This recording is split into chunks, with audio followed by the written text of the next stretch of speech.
Testing.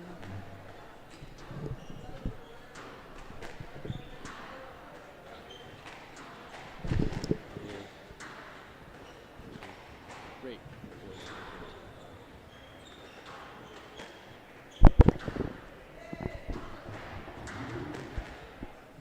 Mark Malicious. Check already.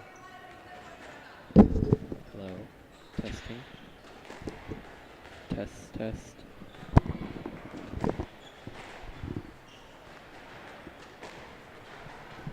I think it's going to be a battle over here. All-American final.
Testing, testing.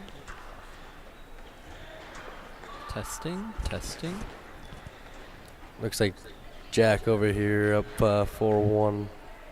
Off to a hot start.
and I'm working in a vet now. Probably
Welcome back, folks, to the live stream with commentary for the U.S. Junior Open Squash Championships 2022.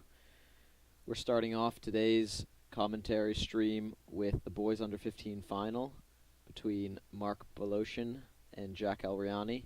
Soon we'll be joined by co-commentator Timmy Brownell, who's just brushing his teeth at the moment.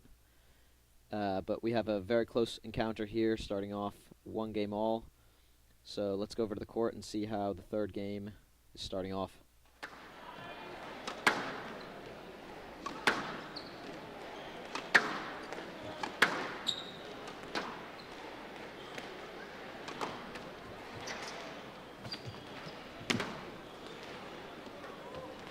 Yes, Glenn. We watched both players play yesterday in the semifinals, and both had pretty straightforward 3-love wins over their opponents, so it'll be fresh today. Mark Boloshin, coached by the great Christina Brownell up in Boston. He's quite physically developed player, got good clean technique. And Jack Alriani, very smooth around the court, has a good sense of the court and likes to move the ball around. Good hold there in the front. This one. 2 love.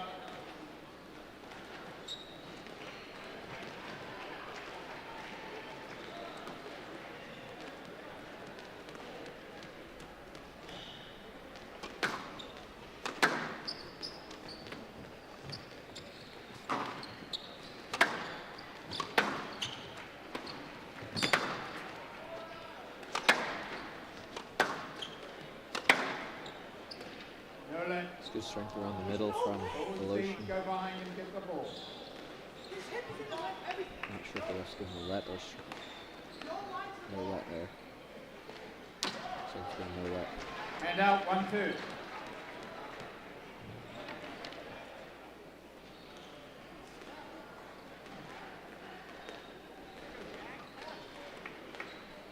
Elriani not happy with that one. Hopefully he didn't lose his head here. Quickly, please, Voloshin. 1-2.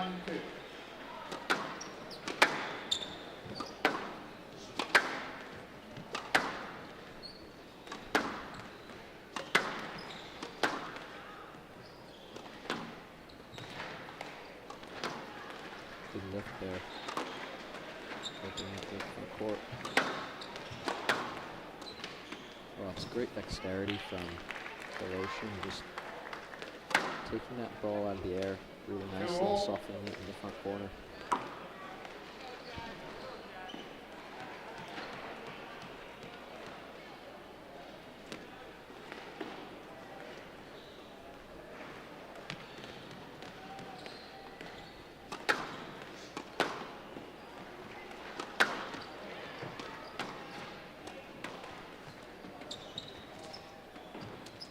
Great touch as well, just fading away from it there.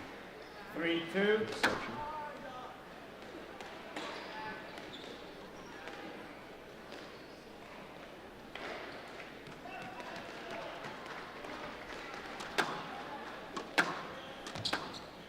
Nice misdirection on the volley there as well. Jack Elriani just getting a little bit untidy around the middle here. Towards the middle stage of this third game. Needs to tighten up, find the back corners again.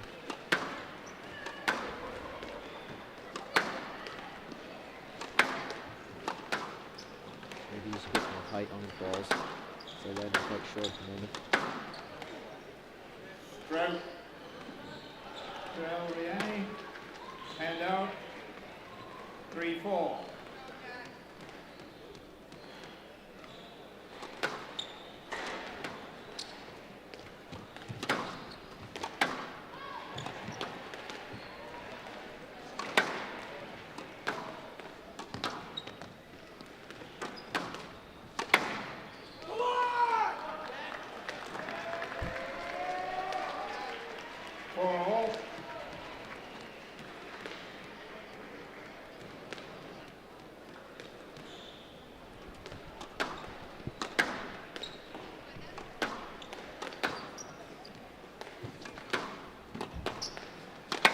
Timmy Brownell has just entered the room.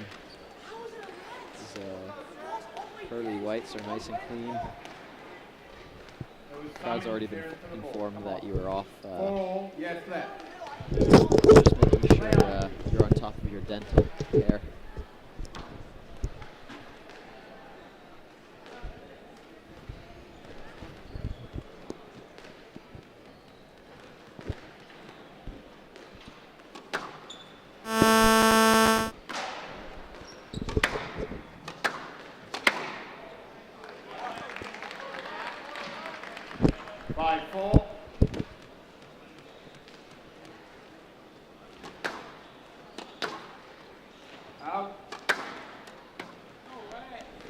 Welcome to the booth, Timmy. It's great to be back. Great to be back for day 4 of the U.S. Junior Open. Finals day, obviously. Yeah, sorry I'm a bit late. Just practicing my good hygiene, you know. Yeah, no, good hygiene is part of the holistic plan to reach the top 10 in the world. So obviously that's the first thing it's all about on the bucket. It's good. It's a good example. You gotta pay attention to the little details, always sweat the little details, right? Exactly. So those pearly whites are looking great, and we're locked in here. I'm happy to be watching this match. All-American matchup in the finals of the U.S. Open. What a big spot, and we're locked in at 1-all. What have I missed here in the second game, or maybe the early third? It's been quite back and forth here. Voloshin was off to a good start in this game, actually, but then Elriani went into a string of points. Voloshin's kind of lost his head a little bit here in the latter stages. There, yeah. You can see when a player is really missing on the serve returns, they might have to take a second to reset and refocus. Although both players have kind of lost their length and width here, and It's been a bit It's, scrappy. Throw. it's shown Polishing. Hand out. 5-9. It's just a bit animated here, a bit scrappy. You know, I've been down here for 3 points. So- We've seen 3 nets so already. you're familiar with Mark, obviously, right? Because your mom coaches him. Yep, absolutely. Mark's a great young player. Lefty, as you can see, he's quite strong 5-9. physically for his age. He moves really well, powerfully out of the corners, and I think for this match to go his way today, he's going to have to take advantage of his physicality and really explode onto the ball and attack. Whereas it seems to me that Elriani's quite strong technically, and as well, he's got a good reach. He's taller, but I think Mark might have a bit of an edge in terms of the power and explosivity. So I think it could be a nice contrast here between the two, and as we've seen, the scoreline reflects it. Yeah, it's 6-9. Elriani is definitely quite smooth around the court. He reads the game pretty well. Likes to move the ball around, smooth swing, and he's quite fiery as well. Oh yeah, you can see he's animated at this. Not afraid to give a fist pump, and Throw. that's a bit of a fish, I feel. Have they given stroke? I can't believe the ref has given a stroke on that because, Game That's ball. very soft. yeah, I mean the ball was miles away from him. As we could tell last night, Paul Johnson, the man, the myth, the legend, was not exactly happy with the officiating, where it seemed like we were promoting, kind of looking for the man among the players. But it doesn't matter if that ball is out of court. And we've got Jack Gauriani taking a 2-1 lead here in the finals. Yeah, I think Voloshin will be a little disappointed with that game because he was off to like a 4-1 start in the beginning, and he just let Elriani back into it.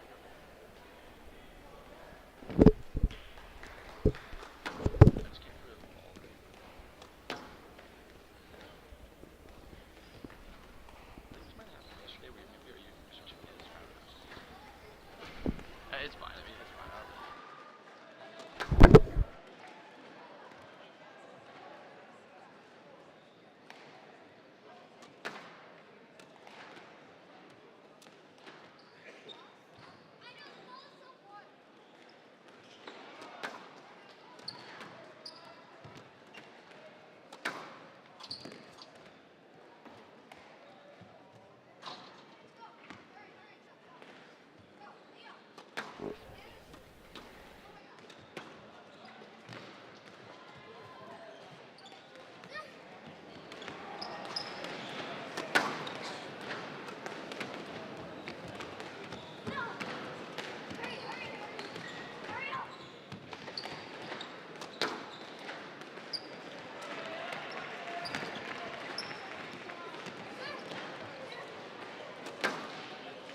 15 seconds.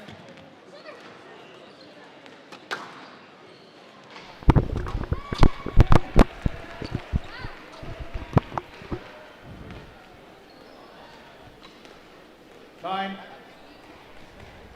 And we're Right. back in here. 2-1 for Jack Gauriani in the All-American matchup here in the Boys Under 15 finals of the U.S. Junior Open. Looks like we're going to have to see a quick turnaround here from Mark Voloshin, or it's going to be one-way traffic here in the fourth. A bit untidy in the third game. A lot of strokes against. Play on, I think, let's say if you were my mom coaching between games, what would be one of the things you were going to be telling him there? I would have told Mark to just continue Level. his basic length hitting, get his basic accuracy back to start off the game, and then try and play from the middle of the court, really take care of the tee and play strong around the middle, because he is quite strong physically, and he should use that. Try and straighten out the ball maybe a bit more and contain Jack. And Yeah, it seems like Jack's got a really good technique on him and is able to take the ball really nicely into the front corner. So the rallies that I saw Mark winning were the ones where he was able to squeeze out balls around the middle and then use his strength across the middle to then take it in short or play kill shot or basically take the ball early, one step off the tee. He's quite good one step off the tee. It's a good attack there. lovely finish there. As you can see. Hand out. Jack full extension, not able to reach the ball. I think both players here very capable of finishing the rallies on their own racket. So we might be seeing some dynamic movements in this game here. Likes to take it in short, Voloshin, doesn't he? Not afraid He's of not it. afraid, Not is he? afraid of a good. Oh, what a pickup there. This is a good all-court rally going on here. 4-corner squash. Down. That's going to find the tin. And good start early here from Mark Voloshin. Just showing he's not going away here early on. 2-1. Definitely good to put a few hard rallies into the legs of El-Riani and try and switch that momentum back in his favor again. Can you see here he's gone for the tactical shoelace? He has. He's learned a thing or two The old from Spencer Lovejoy trick. International. I never touched my shoelaces, actually. I was double knotted. You're triple knotter? I was a double knotter. I was a double knotter as well. Yeah. Never had to retie. I told the story. The only time I always ever had wanted to retie. continue play because usually I was fitter than most of my opponents in the juniors, I think. Go on then, tooting your own horn. Yeah, I was saying the only time I've had to retie my shoe was against Mark Broken in the PSA. There's a large Alright, fist pump we there. won't tell that story. No, we don't need We it. won't tell that story on the stream. It's quite embarrassing for Quite you. embarrassing. Yeah, quite, not good for the brand. Shout out to Mark Brockman. Shout out to Broken. He's out there on the stream. Buttery hands. Tallest man on tour. Definitely tallest. Speaking of height, I would have to say that these two for U15 are quite developed physically. They're both tall and strong. Yeah. It's pretty rare to see two players that are, Little quicker between points, please. as they're just getting a bit of a talking to here from the referee about pace of play. 3-2. I think that's a bit harsh from the referee. It's a big spot in this tournament. I think you just let the players play if they've both accepted it. Unless there's one player really making an effort to not play continuously, then the referee needs to step in. Yeah, I honestly didn't think they were taking that much time between rallies, but 3-0. it is good to continue or encourage and continuous play. Potentially a bit harsh. Bit harsh from the referee. Possibly the referee just wants to get after this match for a coffee or something. And Some great coffee spots next door. As that ball makes it onto the front speaking wall. of good coffee, GFG is round in Philadelphia for their double espresso shots. Yep. Greek from Greece, right next door to their Arlen Specter Center. Give them a look-see. Big squash fans over there, and they make great food. As that's quality there from the American. Simple straight drop, one floorboard squash, nothing too crazy. Just use his racket to get onto the ball and put some pressure onto Mark. Yeah, it's an example of just a simple squash. How, when done effectively, can really be dangerous.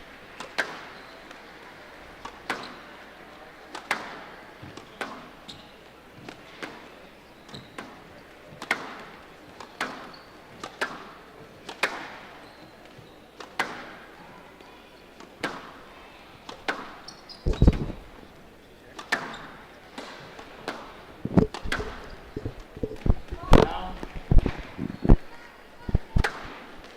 Hand out. 5-4.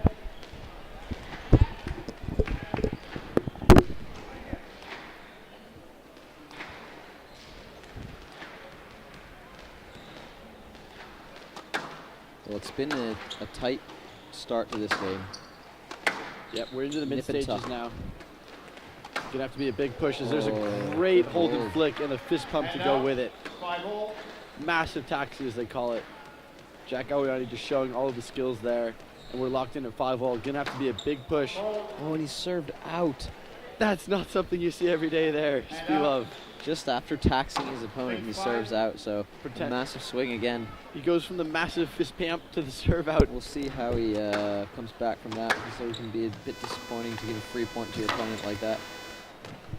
Down. Hand out. 6-all. We're back at 6-all.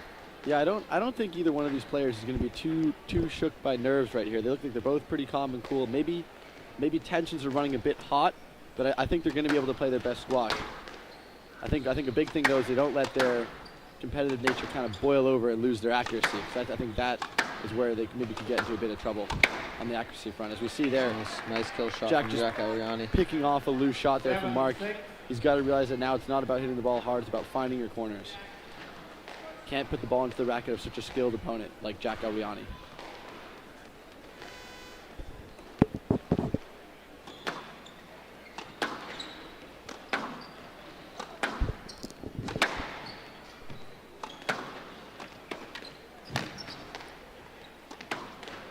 And that's just Another quality. great shot there.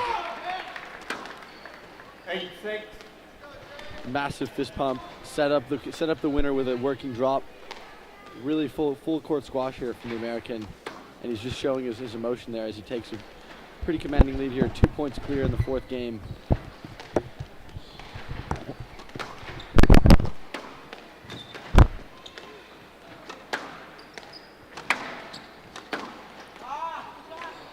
Wheels could be coming off here for Mark Voloshin. Just a bit untidy. Some easy rallies coming to Jack Elriani. He's going to have to turn it around here and now. 9-6 down in the fourth, 2-1 down.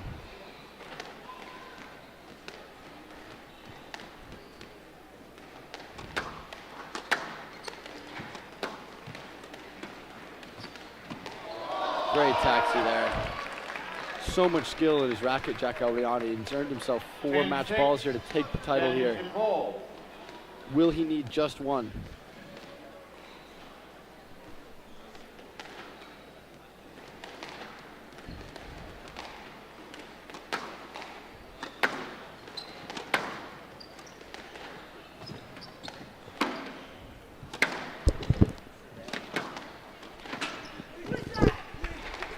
Left.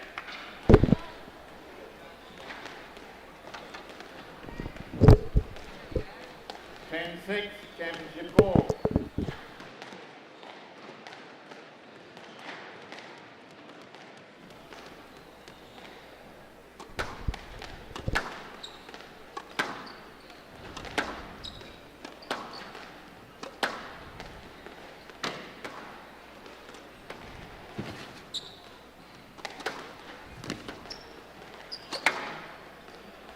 It's not over yet. Quality rally there from Mark Voloshin to call back. 1 rally, 7-10, still 3 match balls against. And Jack's going for the shoelace again. You might have to go for some double knots in the next one there, Jack.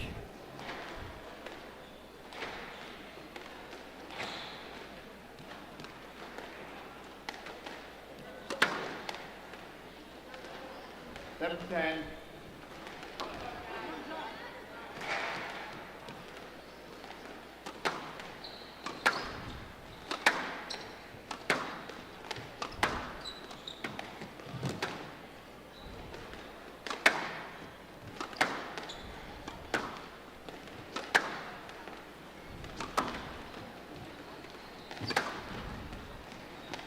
Chance, and he's done it. And you see the celebration there from Jack Elriani as he wins the U.S. Junior Open Boys Under 17. What a match between the two young players. The good friends on tour, you can see how much it means to them. Oh, the Boys Under 15, excuse me, but what a match there from Jack Elriani. And here we're going to go live to the Champions deck. Savannah Moxham and Spencer Lovejoy coming to you live.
And we're back here live. We're just in between matches before the warm-ups of the U17 finals. It looks like we'll have the #1 seed Yusuf Salem versus Juan Irisari of Colombia.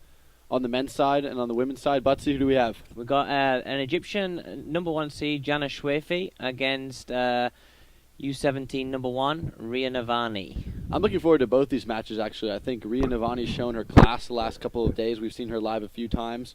Great technique, really relaxed player. And on the men's side, I think Juan Irizarry has been turning some heads. Could be a potential upset there. Butsy, what do we think? Yeah, it's going to be a tough day out there for him, I think. Watching Youssef Salam yesterday, looks very calm and smooth around the court. Doesn't make many errors for an Egyptian who takes a high-risk game. Juan Irizarry's speed is going to be an interesting one to see how quick he gets on the ball. He's got beautiful racket head speed, so he could be causing some problems there. And then, like you said, Ria, she's very composed on the court. She feels comfortable out on the glass. I think today she's got to step on there and try and own the court and not be overshadowed by, being the underdog in that match. Just get out there and give it everything she's got. Absolutely. And, Butsy, I want to hear your thoughts on that match we just saw there. We just saw the end of Jack Elriani versus Mark Voloshin, the All-American matchup in the boys under 15 finals. Jack coming through in a pretty tightly contested 4-game match, but obviously the future is bright there. What do you think those two players are capable of in the years to come? I mean, we've got the British Junior Open around the corner now, right? I think those two boys, and they'll be thinking about this tournament and how well they played, and they'll be taking that confidence down to England. I think the level of that group of players, the under 15 boys, is pretty special. They're a lock for the world junior teams in future years. I'm really excited about their potential. Yeah, I think that's going to be exciting. Obviously, here we have the head junior national team coach, Luke Butterworth, with us, joining us. We're happy to have him in the booth. And I think we're going to be having some really good matches here coming up on the glass court, as I believe Juan Irizarry and Youssef Salem have just gone live. So we'll be getting that to you live right away, folks. Here we are. We're in. And right away we see a lovely hold and flick winner from the Egyptian. See why he is the top seed in the tournament. Irizarry sporting his Colombian yellow. Mistimed that one. That's one of yours, Buttsies. That was one of mine, actually. Yeah, obviously early doors, maybe a little bit of nerves here, but I think both these players are quite experienced and are going to be up for the challenge today. Yeah, I think for this final, it's important to get settled nice and early. Feel comfortable on the court. Get a good start. Yeah, from what I've seen from Salem, he's a pretty tidy player, cool character. Seems like there's not that much inefficiency in his swing or in his movement. It's going to be tough for him to break down. I'm wondering if Irizarry, he's got all that flair. Will it be enough to really get into the legs of the Egyptian and get him uncomfortable? We haven't really seen the Egyptian push to the max this tournament, really. I'm not sure if he's dropped a game yet. He had a really close one. Oh, Butsy's...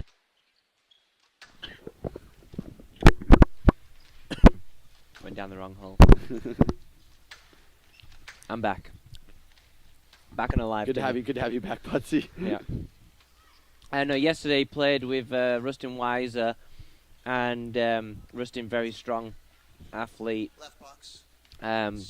Tested him. Really tested him as well physically, as well as his his attributes to keep the ball tight and stuff like that.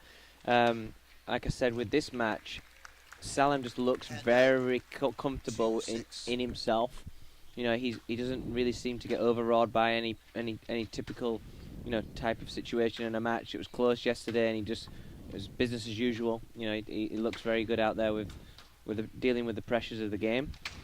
I think Irizarry here, played so well yesterday to take out the under 17 number 1 Zain Patel. So it'll be interesting to see if he can get himself into this. Whereas, like I said with Salem, he looks comfortable. So he's going to have to try and find a way to unlock that. Yeah, a bit of a sloppy area there from Irizarry. You don't want this game to run away from him and not really get his feet settled. So you got to wonder if he's going to want to try and put some testing rallies in. But just a bit sloppy here, early doors from the Colombian. Yeah, 7-2 down. You want to be just putting some long rallies in here, getting yourself into the match. We don't want any quick rallies just like that. Yeah, it's just a bit too easy here for the Egyptian, a bit choppy. Going to need to see a switch here soon from Team Colombia.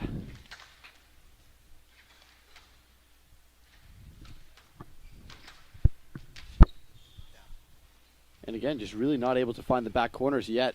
Yeah. Might have to be a quick exit stage left in between games and get the head settled. Yeah, I think he, I'd be looking to get that ball bounce back wall multiple times in a row if I can, just to settle myself on the tee. Not really thinking about the front court, just making sure I'm getting my length here. Just, the game's running away from me 9-2. Just get those long rallies in, get that ball tight through to the back, find the space, get the glass. As you see here, he's not got the glass, so therefore he's not getting any position on the court. Yeah, you can see he's really hitting the ball hard, but it's too short, stopping in the middle here. Yep. And interesting, they've gone with a let ball here. I'm wondering, is Martin Knight in his corner for this match? Martin Knight. I think it's actually Charlie Hilton, Interesting. who is a coach from Peru. Really cool guy, who was working down in Connecticut in Florida with Wael El Hindi. Interesting. Juan has been training there for a while. I'm sure Martin Knight's definitely down there supporting him as head junior national coach in Colombia. The Kiwi. Your Colombian counterpart. Azar, nice to see him rattling some points off here and getting settled into this first game. Even if you were to drop this first game, you can still make a statement and show that he's in it, as it's nice to see him getting settled in here, 4-9. Yeah, I'd like to see a couple of rallies here, a good long rise where he's getting his depth. Because, there we go, getting that ball running through. It's a great shot. On cue, Butsy. Yeah, we like that. Maybe you heard me.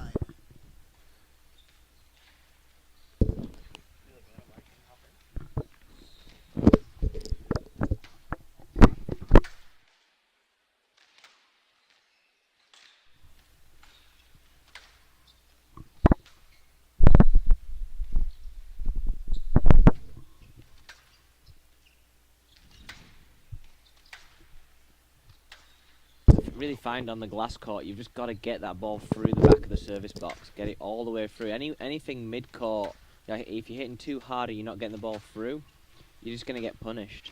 Yeah, absolutely. We talked about this yesterday, where the glass court really does, magnify all your strengths and your weaknesses. So yes, the better your length is, the more you're going to be rewarded, and also the worse your length is, the more you're going to be punished.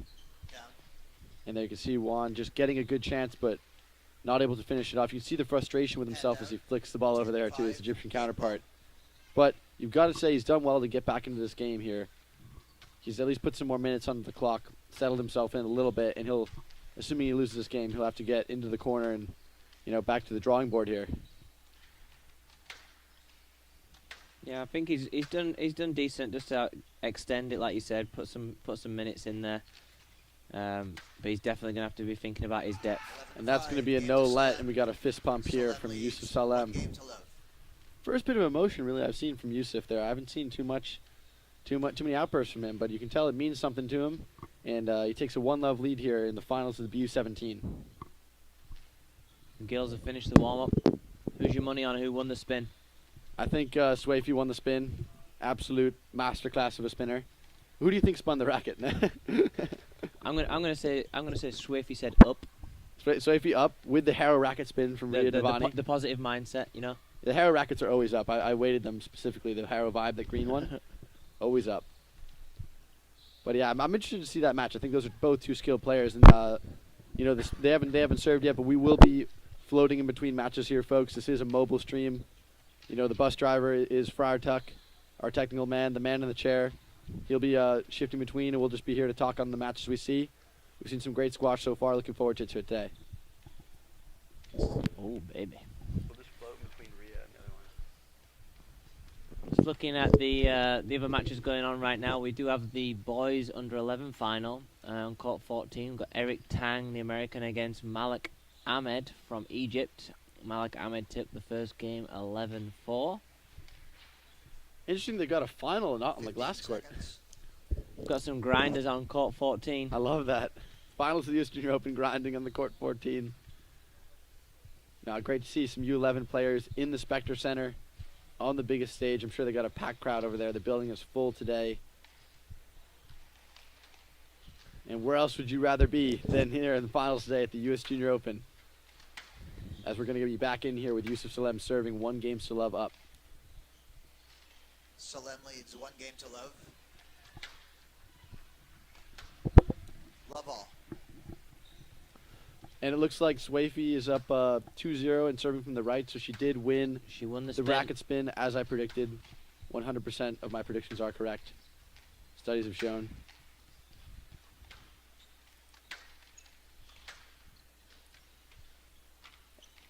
And that's class from Irisari. Straight off the bat, you can see him with a little bit of pep in his step, looking to switch his momentum here.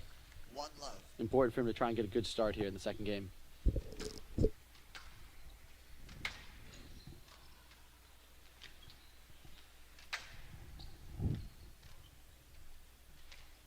Down. 2 love.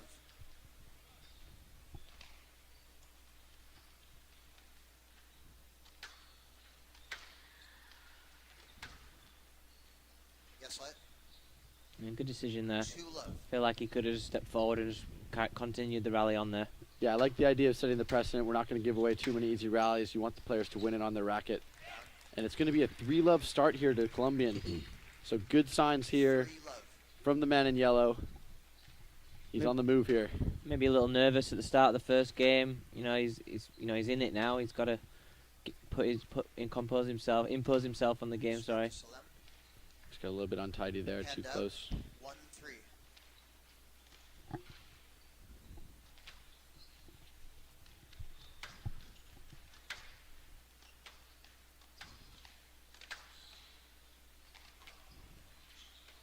And that is just what a class.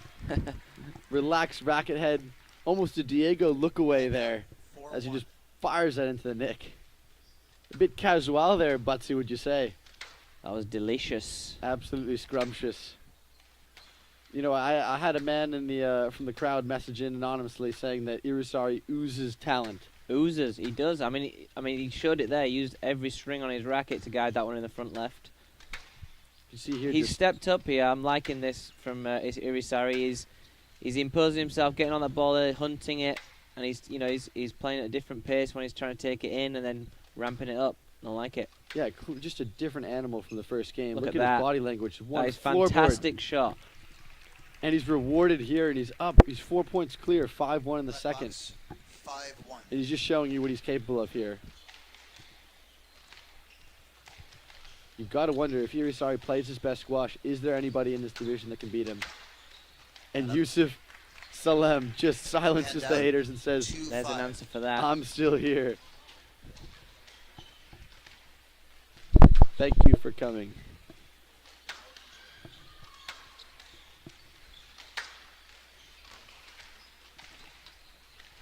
Out. It's going to be out of court. So nicely steadied here from Yusuf Salem, the number 1 seed. 3 I 5.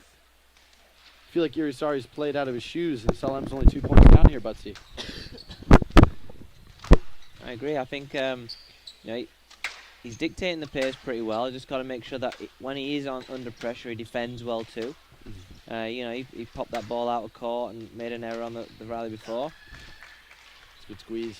Very nice 4 squeeze. 5. Again, 5-1 down. Didn't look flustered. Kept himself on the court. Extend it, keep it nice and tight. Try and nullify his opponent's strengths. Yeah, and this lead is just evaporated here for Irisari, so we're going to see how he reacts.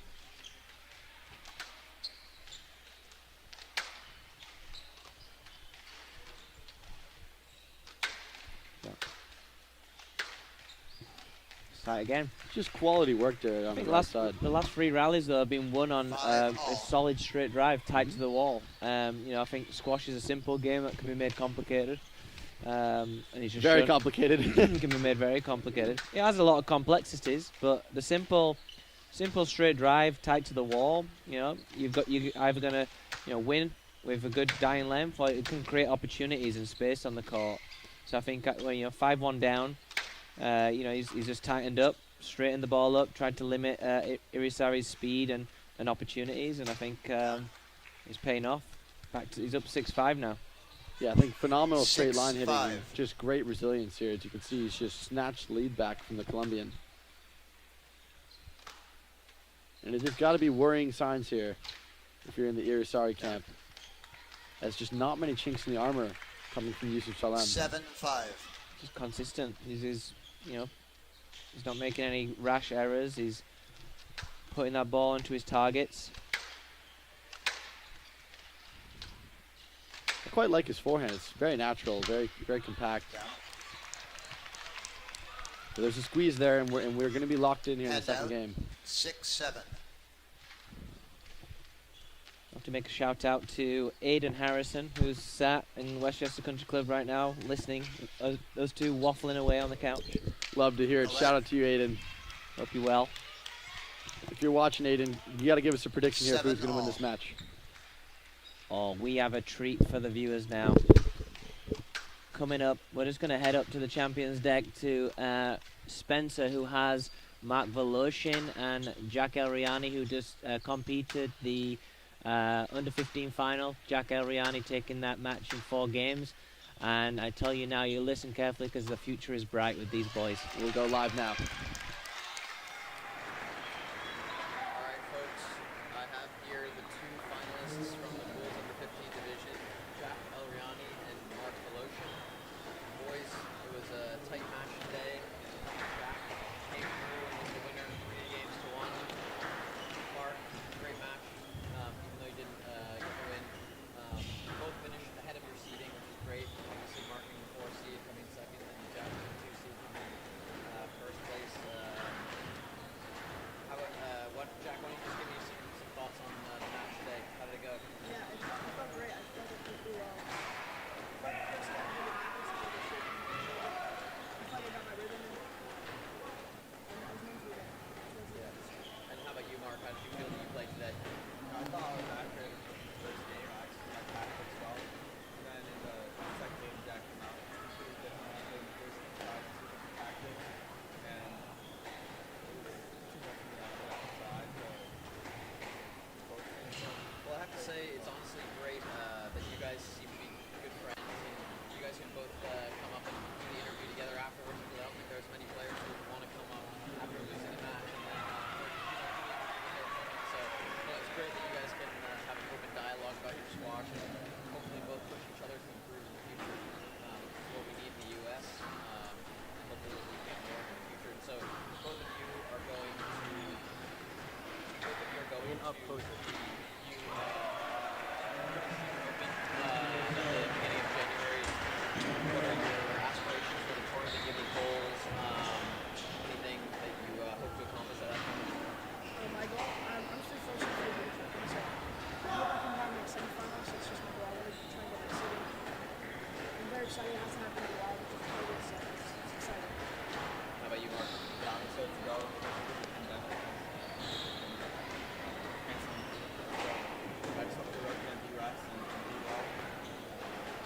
Yeah, well, obviously it's I went a few times and it's always a great trip. Always great to be with the team and be with the coaches, and so I hope you both have a great time and good luck and great match today. Ladies and gentlemen, Mark Voloshin and Jack Elriani.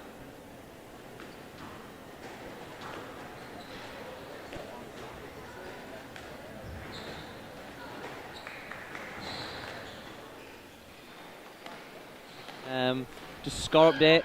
Wani Risari ties it up in the boys' final, 1-all. Clinical straight drive winner to take that game, dying in the back. So it's nice to see that ball die away.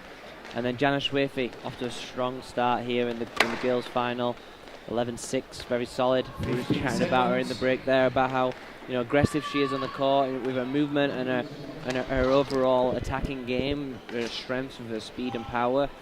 Let's see how Ria can respond to going one game down. You know what's interesting there is she does the exact same serve bounce as Norel Shabini. She does the triple bounce and then the 1, 2, 3. She's obviously watched a lot of squash. And you have to say she does have shades of Shabini with the severity in which she attacks and the simplicity in her swing. And Ria Navani's gonna have to be searching for answers here early in the second game.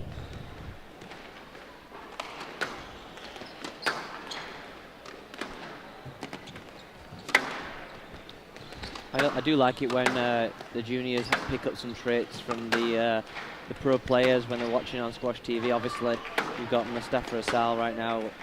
Whether it's good or bad for the game, who knows? But it's so nice to see the kids when they're doing three-quarter court, hitting the ball through the legs and all the rest of it. I absolutely love it. If you was to say you had a trait that players would take from you, Timmy, what would it be?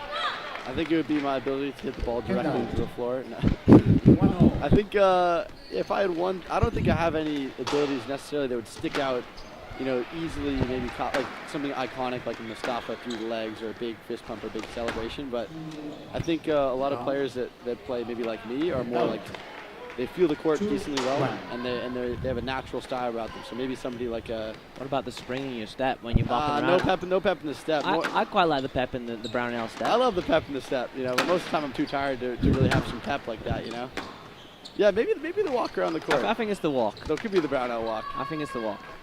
I think We'll call it the Brownell bop. interesting question for you, Butsy, is that Bridget, our strength and conditioning coach, the national coach for strength and conditioning, doesn't really believe in mid-game celebration, like a little fist pump to yourself, a little bit of something like, say if you were down 1 game or 2 games to nil, and you needed something to kind of turn the tides, and you won a big rally, a little goofy celebration, a little smile. Do you think that's something that players could really use, or are you really just more about the business end, keep the emotions out of it? Yeah, I'm fuel the fire in the heart. Yeah, keep it in, and then it'll come out at the end once you've got to your mission goal. I think sometimes if you're feeling tired, sometimes you can use it to get some adrenaline pumping up or whatever, and you can utilize the outward emotion at the right time. But I think too much outward emotion can swing it actually away in your favor. Yeah, maybe a bit of a distractor. It was actually really interesting to hear Caroline Fouts on the interviews last night. She was sounding like she was a carbon copy of you there, talking about look at the ball, eyes on the ball, don't look out the glass. You want to stay focused, and just reminiscent of the Buckley speeches from back in the day. Yeah, I mean, I was coaching Caroline last night in that match, and she was up against a really tough opponent in Asia, and Caroline's accuracy wasn't quite there, and there's a little contact here and there, but I think that if you can just focus on staying in the court, and one little tip I told her was just look at the dot on the ball. One dot, one mission. What is it? You want to try and win, or you have to think about how you're going to construct the rallies, and to do that, it's not about the scoreboard, it's about each rally, constructing it. If you win 11 of them, you'll take the game. 5. Well, 11 of them seems to be the issue right now for Ria Navani, as Swayfe is coming away with this one. It just seems like her shots are so aggressive. She gets down on the ball so nicely. The CJ squash player is really going to have to find a way to turn the tides here. She's got such a lovely technique and a good squash brain. I think she's up to the task of figuring it out, but right now it seems to be one way. That ball finds the tin, but the shot was on. Yeah, let's hopefully see Ria step up the court here and try and keep Jana behind her. Looks like Jana's owning that middle area of the court. A nice little error, a little something to cling on to for Ria here. Let's see if she can stay in front and own the middle. It's always important when you're down to kind of get yourself up on that tee area, hold yourself in between the middle of the service boxes, and just try and manipulate your opponent in the back of the court. Great depth there. That's great work. She's rewarded with the rally. You see a little fist pump there. 5. Good to see her locked in. In both games, actually, the finals on the East Court, the men's, Yusuf Salem and Juan Irizarry are locked in at 5-all and now 6-5 to Irizarry. So we got both matches are in a tight phase of the match. We're going to switch back over here. 1-all, 6-5. All to play for here. Just like Juan Torres last year, there's a lot of the Colombian and South American contingent in the crowd getting behind him. You could hear the roar of that 6-point that he got from up here in the commentary box. Yeah, it's really great to see the Colombian support. I think it's great to see more countries involved, as he's just found the floor there. Hand out, 6-all. Got to think here, he's got to batten down the hatches. 6-all, 1-all, nothing in it. Nothing between them.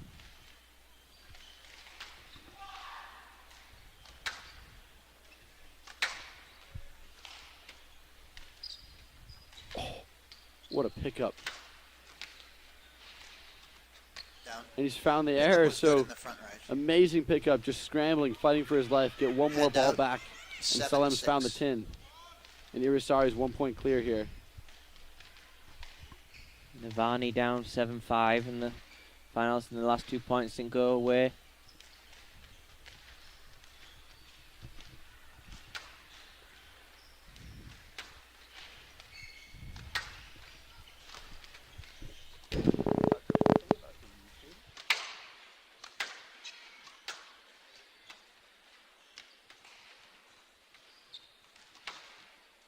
bracelet. There is room to swing. Right box, 7-6. There is some room. There is enough room.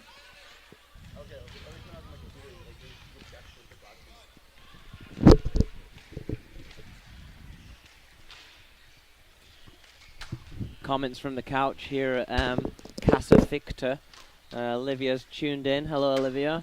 Hope you're well. We should see you at the centre this weekend. You could show your face and brighten up the place. That'd be nice. Hand down. Love to see those aviators in 7-all. action. For those who don't know, Olivia Fichter, top 10 in the world player from the U.S., just back from Egypt. They just had their highest ever finish at the World Team Championships of second place to Egypt, and they were right in that match as Amanda Sobey going down in a really tightly contested 5-game thriller to Noah What a match that was. I was driving down here for the US 8-7. Open, and I had it in my ears in the car and watching in between, looking at the road. Yep. We had just finished a gym session. We were going to be having a nap, but we couldn't because we were on the phone just watching the stream, freaking out. Really crazy round at the end. 8-7, Irisari. Over on the women's court, Jana Swayfi's run away with that one. 2 games to love from 5-all straight through to 11-5. Ooh, it could be a stroke. Stroke to Arisari. Stroke And Adoka. it is a stroke and doken. 9-7. Left What a box. turnaround. Irisari's just 9-7. marching on here. 2 points clear. And I think he's got the ability to take this game here and go up 2 games to 1 on the top seed. But let's see.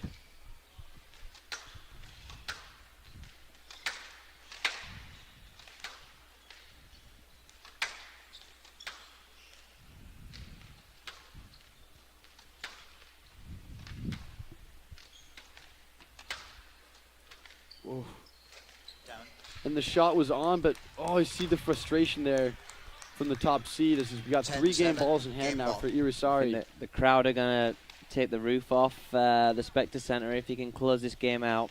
Take a 2-1 lead. Can we potentially see another double champion South America, U17, U19? Well, yesterday there was who was on the couch that was absolutely adamant that Rowan Damian was going to take it, and he just scraped through his semi-final match against Hollis Robertson. And with a 3-2 in the quarterfinals as well, he's got to be feeling it in the legs. But that's signs to come. Right now we're locked in here in the U17s. 3 game balls for the Colombian.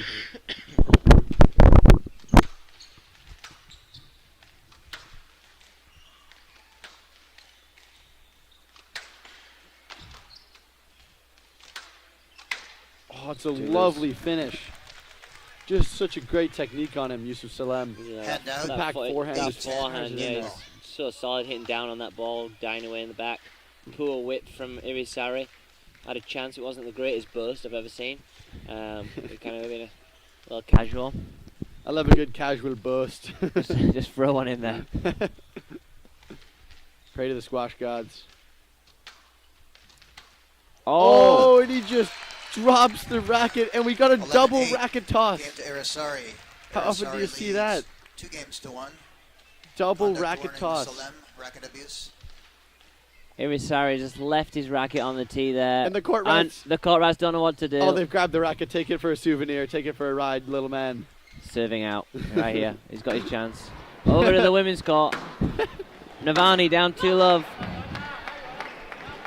The Americans need to get behind her here. The CGSA cheering squad. Here we go. Let's see if we get the Noral Sherbini serve here. 1, 2, 3. Yep. Foot fault. I've seen a lot of footballs from her this weekend, and they haven't called a single one. As we're joined back in here, our third commentator, the star of the show, Spencer Lovejoy. He's got the left side of the couch on lock. Let's see if we keep it warm for him. Honestly, I was just getting a bit jealous because you guys were having some amazing banter down here, and I was just feeling a bit left out. I mean, maybe the banter was so amazing because you were left out, Spencer. That's very possible. I tend to put a damper on things. I don't know who was more rigid, Matt Maloshin or Spencer Lovejoy out there. Jack was just didn't know what to do. Yeah, I felt bad for Jack Oriani there, the coolest cat of the 3 today. Oh, we got a stroke here. Oh, that's a Maria's soft set. stroke. Very soft stroke. Come on, ref. Not the same situation. Where's Sheldon's been out of action today? I haven't seen him yet. Are they saving him up for the U19s, are they?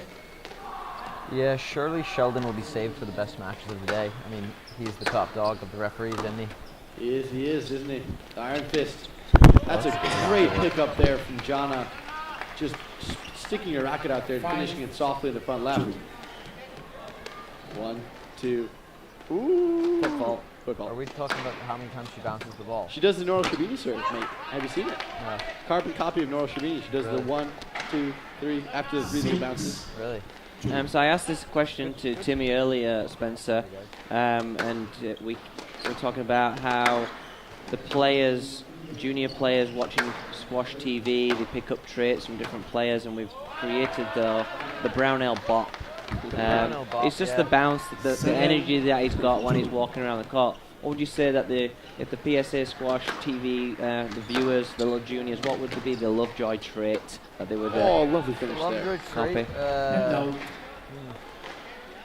You know, mate, probably, You have to think outside the box here. yeah, more of an inside the box. I think the maximum grip tension. I think the 10 out of 10 grip tension. The grip tension. I would say just not cool, common collected mentality overall. Oh, that ball's And that been hit is- onto 33rd Street. That's rolling down squash way. I think that's, it's been caught by one of the food trucks.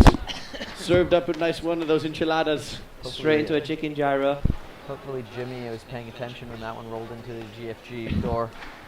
It's going to come back with a little chimichurri on it. I think you're being a bit too harsh to yourself, Spencer. I think your trait would definitely be your slick back hair that you're sporting possibly right the now. I bandana. think it must be right now. Could be the bandana. Could be the bandana. Yeah, the slick back bandana as well. Possibly the band. I did argue yesterday that the headband was the most important accessory in squash. More important than the racket and the shoes. Let's head over to the men's. We got, Oh, they've had to switch to a new ball there. What a disaster. Irisari is 4-1. 2-1-4-1.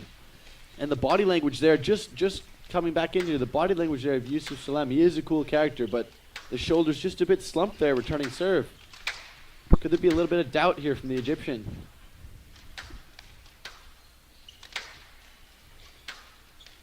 Irisari looks clean as a whistle out there. Oh, wow. He's quite smooth, isn't he? Very smooth, very fast. Racket head speed's great. Racket prep is awesome, so you can use his strings in different ways. Bring the racket through the ball. Different weights of shot. It's great to watch. Out. Ooh. Just clip the blue there, I Just think. touched the line. No. LD said no. And out. 2-4. Just dying a slow death over here, guys. Yeah, Butsy's really, I need another breath mint. he's really having a shocker there, isn't he, in the middle of the couch? We have to put him on the side of the couch, Lovejoy. You come to the middle. Can't believe there's no refreshments here in the commentary booth. Oh, we got our refreshments. I got my protein drink hiding around somewhere. We've got some saltines just lying around. We I- have some espresso. I don't think the saltine crackers are gonna We have some espresso. get rid of the tickle in espresso my throat. chews. Is there any water here, sir? Thank you very much. I think we'll have our technical Special team. treatment. Go get the refreshment staff to the commentary We'll booth, please. we'll get 12th Street Catering on it straight away. Could be Yes, no. left. Oh, could have been a no-let there. 2-4. Janice Schwafey's running away with it. 8-4. Yeah, these two matches are moving at the same pace here. They could be finishing right around the same time. If Irisari is able to keep up the momentum here in the fourth.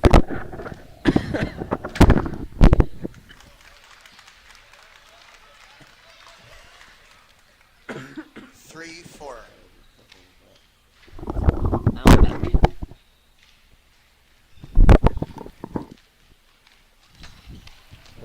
So we got the under-19 finals coming up shortly. Any predictions, boys?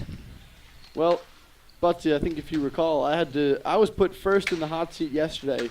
I think it was the quarterfinal stage for who was going to win the U19 draw.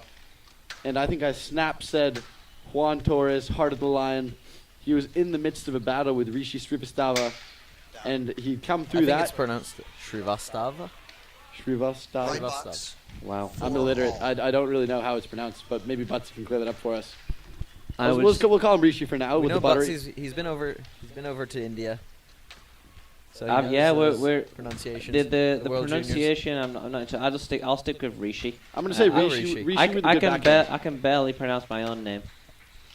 How do you pronounce your own name? Butterworth. Wow, great movement there. Oh, Great finish. 4-1 down, 5-4 up. 5-4. 9-5 Schweife in the girls 17s final. Looking strong over there. Yana Schweife, El Sherbini. Foot fault. Oh. There's that forehand volley. Broke up. Stroke to Salem. And what a turnaround here in this fourth game. 6-4. Number 1 seed up against the rope, showing some resiliency here. Spencer, Big game there. we've got Timmy in the Juan Jose corner. What about the girls' final? Lucy 7-4. Stefanoni, legend of the game, against Caroline Fouts. And if you say anybody other than Fouts, you're going to offend the LB camp. So Yeah, careful what you I say actually here. do, you know, you could throw it out there. all biasm aside, I actually do think Fouts is going to take that one. It's going to be a great match. Both players, Sure it'll be a great match. they always play great matches together. Lucy heading off to Harvard, following in her older sister Marina Stefanoni's footsteps. Going to be a great addition to their team next year. For the boys under 19 final, though, I'm actually going to go with Damming. I think that he's going to win today. Well, it's easy now to say that. How about in the quarterfinal stages, mate? Well, I was asked about today. I 10-4, wasn't asked about the game ball. quarterfinal stages. No, I'm not no sure matter- no matter what who the you picked out, quarterfinal I was gonna stages not has accept to do it, with so. it. Absolute Chirp City. Oh, my Yeah. delicious. And Oh out. my delicious. 5-10. Game ball. That was Fannenhausen. Yusuf Salem off to 33rd Street. I mean, it's a little Well, bit too late, I think, yeah. but the shot was absolutely sublime. Well, that He is one for the highlight reel, 11-5 Juanu, sorry. Game to Salem. So he was 4-1 up in that game, and that was He's taking 11-5. He's taking a note out of Matthias Knudsen's book with his the versatility, you know? Absolutely. If anyone can take a glimpse of Matthias Knudsen's latest trick shot, it was quite sublime. Yeah, I check just it felt, out on I just felt PSA. like he could have used his backhand to make it a little bit better, but it's fine. Well, it looks like Jana Swafey has closed out the girls under 17 final, and she's taken out Ria Navani. So congrats to Jana Swafey on her title in the girls U17. Yeah, nothing but class from her from the entire tournament, and you got to say thoroughly deserved from start to finish, but also a lovely run. Got to give a shout out to Ria Navani, you know, young American talent making it all the way through to the finals of the U.S. Junior Open. No small accomplishment, and she's going to be back, and she'll be back stronger, and she'll be showing in the British Open soon as well. Yeah, she'll be heading to the British Junior Open. You know, I think there's one other girl, Madison Hose, who's going to be joining her at the top of the seedings there, and it's looking good for the US under 17 bracket. But yeah, great tournament from Ria. Swafey too good on the day, but she'll use that as experience and take the positives from this event and hopefully go shock the world in the British Junior Open. Yeah, I spoke to the two U15 boys, Elriani and Voloshin, and they both seem very excited about going over to the UK and competing for the US with Yeah, this will be the 7th British Junior Open trip that we've taken a team. I've been involved, lucky to be involved in all of those, and every year the US kids that attend always seem to step up to the plate, and they play with the 3 letters on the back and the red, white, and blue, and they really do go out there and play some awesome squash. I've had some amazing memories of coaching at this event and seeing so many great upsets from the players. And I know that Jack and Mark, this is not their first British Junior Open, so they know what it's all about. They know what it takes, and I'm so excited to watch those guys play for sure. Well, yeah, it should be a great opportunity for all those players. And shout out to Rich Wade, one of the pioneers of U.S. squash. Absolutely. Who really did a lot of good work in trying to set all these opportunities for the juniors in motion and give them opportunities to play at an international level. So, Rich, wherever you are, if you're watching, hope you're doing well. Hope to see you soon, maybe for coffee out in Philly. And that's an electric start here from Yusuf One Talk Salem. about slick back hair as well. Oh, yeah, I mean, that's Some probably of the best in the that's game. the reason I started doing it. I Yeah. was inspired by Rich. You took the trait of Wade. But you didn't take the Lululemon route after as well. I couldn't quite go that far. Couldn't quite go that Couldn't pull it off. No, I'm not quite that schwab. It's Schwab. Schwab. It's Schwab. Rich is a Schwab customer. I think the pace has gone up here a notch here at the beginning of the fifth. Both players are leaving it all out there. Yeah, it's going to be all or nothing here. I mean, finals, fifth game. You know, both players know they only have one game left to play. They're going to leave it all on the court. Hand out. 1-2. But I think it'll be in Irisari's best interest to keep his calm, cool, and collected mentality. It seems to be that's when he's played his best squash throughout the tournament. I He was think telling me in the interview yesterday, actually, that he always feels best when he feels chilled out on the court and relaxed. Yeah. I feel like a big thing for him is the ball running through to the back. Salem's a big lad. Hand out. Great across the middle, 3-1. very strong. And he's been hitting some really good lines, but it's only come from that mid-court area. I think when Irisari's got that ball through to the glass and has got in front, Yes, he's been able to use his speed He and was his clear of the skills to backswing. manipulate the ball and win his points. 3-1. I think we've seen at the start here, a lot of his drives are not quite getting through that service box area to the glass. And he's just getting caught behind. Great line. Yeah, and obviously we know fifth game, you're going to want to go back to your basics a lot because it can be tense moments, and if you try and do a bit too much with the ball, the pressure can cause you to make an error. But there's Yes, a big traffic accident in the middle of the court. Drive safe. Both players. They're driving worse than Spencer Lovejoy out there. Oh, man. Spencer on his little bike. Thankfully, I haven't been hit by a car in Philly. Knock on wood. Touch wood, yeah. But, you know, they do have great bike lanes here in the city, so Salem from the right. shout out to the mayor of 3-1. Philly providing good bike lanes for pedestrians. For pedestrians or for cyclists. I mean, our cyclists, I guess, cyclists. I don't want to see We're not caught up in the pedestrians walking details. down the cycling Cyclists. lane. That'd be the most Lovejoy move ever. Mate, I'm just in my own lane here. Ryan Leslie is not actually a big fan of the bike lanes. He's more of a sidewalk biker. A former crossing guard himself, he should know better. Well, you know, Harsh stroke there. 2-3. he's been doing a lot of traffic directing this weekend. Parents. Ryan Juniors, Leslie deserves new etc. shoes. All right, what is shinier, Ryan Leslie's shoes or Gilly Lane's head? Done. Speaking of Gilly Lane, he's not lit up the facility today, has he? 4-2. I don't think so. I think we'd be seeing him through the front wall. Unless he's wearing a woolly hat. Could be wearing a hat. It is a bit chilly out there. It'd be Say great one to right have there. him as a guest on the commentary. Well, he's quite elusive. He's these definitely days. got a face for the radio. Shout out to Bobby Weaver. Just sitting at home, enjoying the comms. Yep. Down. Big fist pump there for Yusuf Salem. 5-2.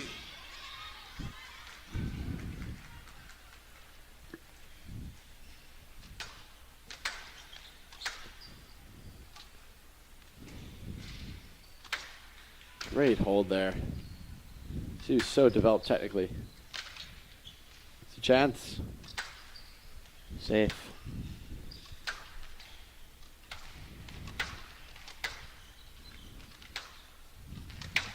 Wow. Really just letting Great the hang go hold. here. Options.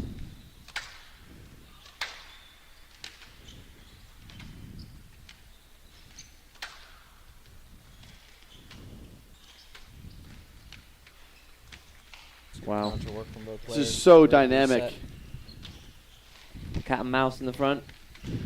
Oh! Great get again. It's got to be flagged for Good Mega pressure. Rally. Great Wow. pressure from Flag Irisari. for Mega Rally. And you hear the crowd go nuts here. Absolutely Colombian camp fantastic is rally. Absolutely, Viva Colombia! Hand out. absolutely going bonkers. 3-5. We're gonna get the technical team on the replay there. What? Sorry, An we don't have absolute ability. We do monster. not have. I'm just getting intel. We do not have replay ability. The good friar has informed us, but what a massive rally there from the Colombian. He's showing he's got the heart of a lion. just like his counterpart, Juan Torres. He's in the finals for a reason. Hopefully can continue that momentum here and get level here in the 5th. I mean, that was a fantastic rally, wasn't it? Using all 4 corners, got some great gets. Gotta be no let. Slide. Oh, it's the softest let boy. I've seen in my time. He would have reached the ball. Quite distance the Oh ball my there. goodness 3-5. gracious. Yeah, that's why you just need that little quick, confident no let. Go get that next time, buddy. Where's the But video no. with you? We'll replay the point. We will replay. It's an absolute howler, some would say. Oh, the ball doesn't lie. The ball doesn't lie. As he Hear the slots that. scream. He's lost his banana. he definitely has his banana. Oh dear. Maybe he has. He's lost his banana in a good way. Quote of the day, quote of the year actually from Timmy Brownell yesterday was like, he's lost his banana. What does that even honestly mean? don't know. Yeah. We might need to ask him for like An explanation. full explanation of that one. 6-4. Is that like he's gone bananas? It's just a bag of fruit. I was picking a random fruit. I didn't know where to go with, so I went with banana. I can't even remember what happened. Somebody absolutely had a shocker, and I said, he's lost his Well, you know, banana. we all know it is important to keep the potassium levels up during the 5th game. Absolutely. Don't want to cramp up. All right, 6-4, guys. Here we go.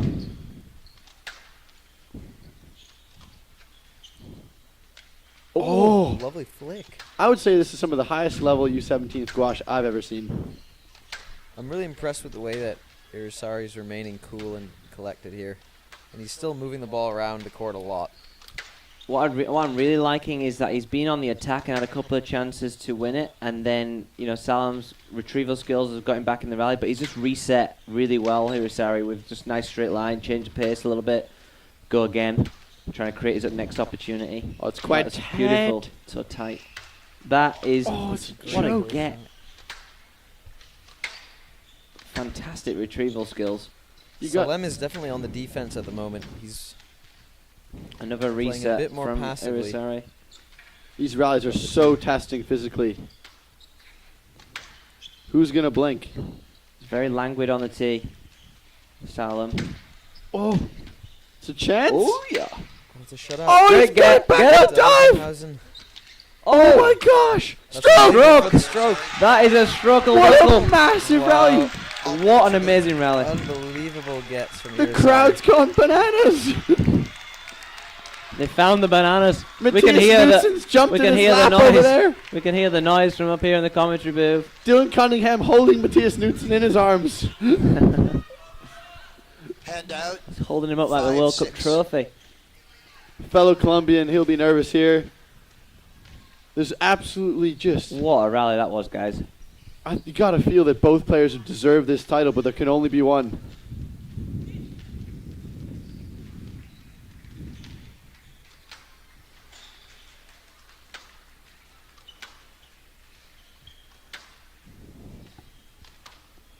Well, the reverse Come with the post. lowest. Oh, and he's made the error.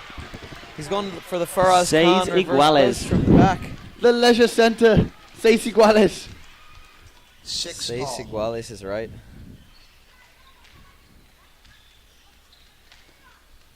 You'd be telling him con todo at this point. With everything, give it everything you've got. Aguanta. Leave it all on the court. 6-all.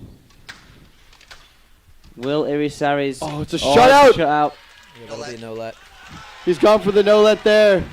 Needed it earlier. And the Egyptian Hand supporters out. are now trying to get behind their player. 7-6. Used his space there as a weak cross though. Got punished. Irisari takes a walk around the court. Is he feeling it physically? It doesn't matter. He's going to pump the adrenaline here. He's going to recompose himself.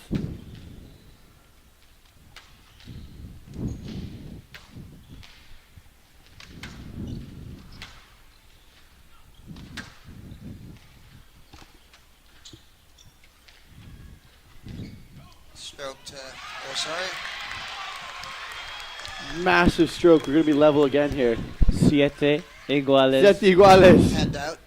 7 all.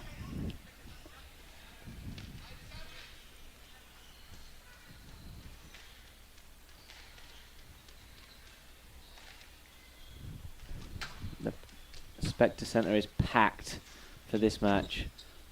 Crowd are loving it. And why wouldn't they? Some amazing rallies. These two boys are putting on a real show. 7-all in the fifth. Tight, one tight as floor you ball. like. Oh, he's got a my top spinning goodness. noggin. Oh, top spinner. Tight as well. To the Look at the target. skills. Oh, there's a Counter. chance. Little nudge. Oh my Very God, good. Has he got got it back. Both players, yeah. There's an appeal. Nick. This is a hard rally. Oh my God, be no let. It's got to be a no let. Stroke to Salem. Oh my gosh. Look at the Stroke. crowd. The Stroke. crowd's lost their minds. Yeah, The sorry. ref's giving stroke. The pickup. That's the simply pickup the at wrong front call. right was good. He had no direct access to the Give him ball the video there. review. That is an absolute shocker. They're getting booed. Oh no, the crowd are booing. They don't like the decision. Oh, I mean, that's a tough one because Salem's And, just gone straight into his back. He doesn't even Need know the- where the yeah, ball is, to need be the- honest. Need the crowd to 8-7. settle down. The referee's done his best, but the quality of shot was just too good there. It's got to be a no let. Irisari earned that rally, but here we are at 8-7 to the Egyptian. Yusuf Salem fought so hard in that rally to stay in it. Wow. He was on the ropes there. I mean, I would have gone no let. The movement 8-7. was a little suspect, but the shot quality was good. Shot ended up just being too good. Yeah, he basically won that rally 3 times there. The only way that could be a stroke is if it was punishment for the movement, as we've seen a few times with Asal and Diego. But it's pandemonium here at the Specter Center. You can just see the people flooding in from the side court. Stroke to Salem. He's giving him a stroke and his shoe's falling off somehow. Still in his shoe. What a scene here at the Specter Center. 2 huge Let's see, how the strokes. heck has that happened? I don't know. Shoe. Got lace him up. Keep him tight. Like your drives. His drives are tight. I His can't lace beat is us. loose. I can't beat us, Butsy. Look at the crowd. It's absolutely ram-packed here at the Specter Center for this one. All eyes on those guys on the court there. 9-7 in the fifth, Salem. Will he close it out, or will Insari find a way to come back here? Oh my gosh. I'm on the edge of my couch. I'm feeling pretty relaxed, to be honest. Lovejoy.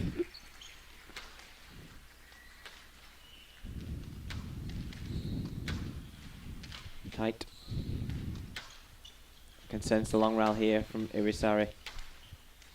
Yeah, I think Irisari's looking for gonna a have squeeze. to put in a long one here to He's get- looking No let. again. Should be a no let. What if they called? It should be a no let all day. This referee is 9-7. really I mean, boggling he's. this. It takes a lot of guts to give the right decisions in this moment, right? It's very tense. I mean, we've not seen many decisions in this match actually. I think the boys have been playing some great squash, but now it's getting tense. A few decisions have come in. You just need the right calls. I think that one there, he should have played it. He had But enough encourage the room. players to play the Yeah, ball, he you had know? I mean, he that's had what he we've had been saying enough this whole room to time, play that so- one. Got lucky. Maybe just asking for a little cheapie. Yeah, you can see the smile on his face as he asked. Oh, That he's looks- hit Ball is tin. down. Yeah, looks down. He's hit tin. The ball was down. No, it was down. It was down. You just tell the frustration here from Irisari. The ball is down. It was audible. He feels Yeah, I hard think done he by it. feels like he's been cheated out of this last few points. 10-7. 3 championship balls for Yusuf Salem. Irisari is beside himself. The 10-7, last 3 match rallies ball. have ended with 2 strokes and a top of the Tina. Top of the Tina. Female 10. Gillis.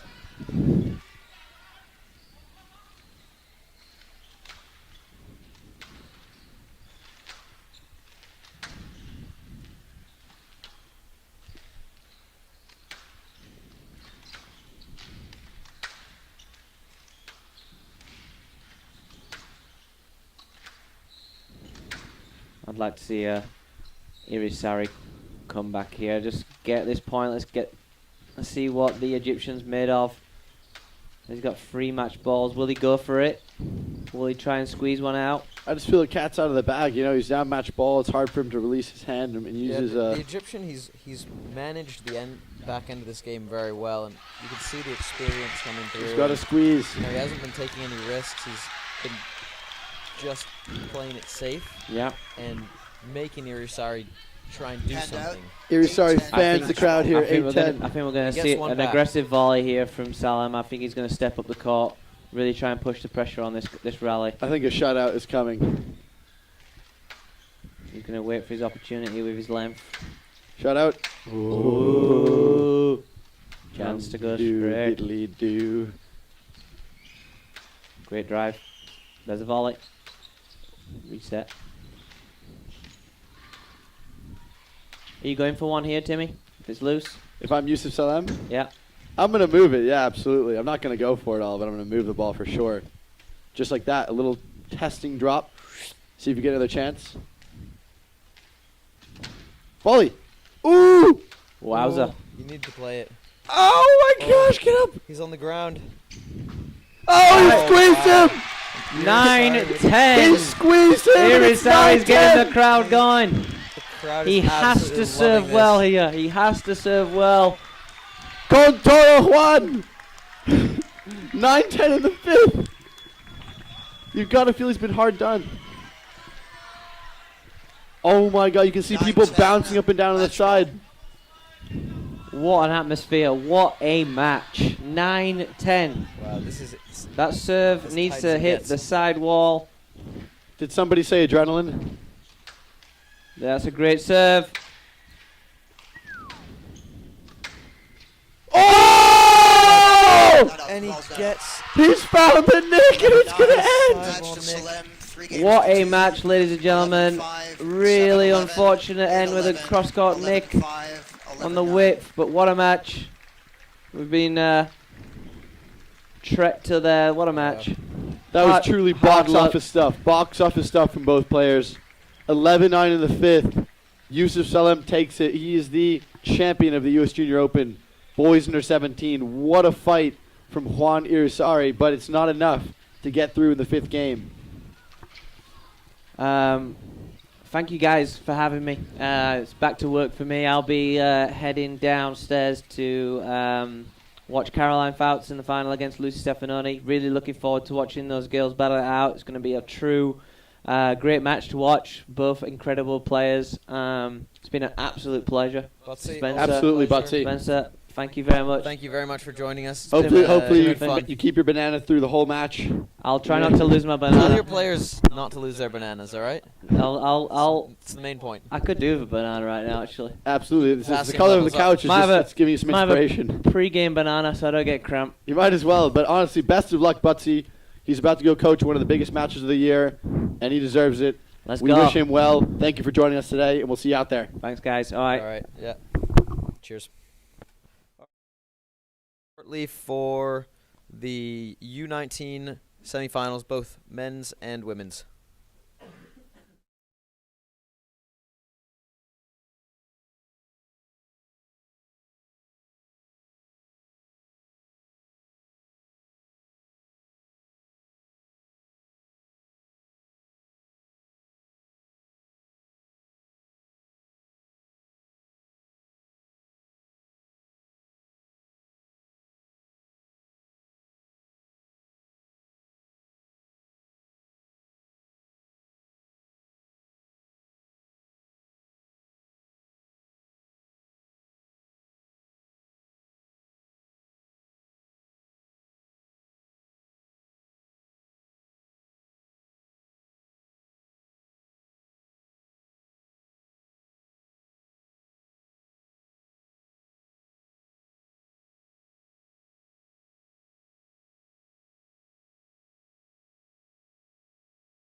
out, one love.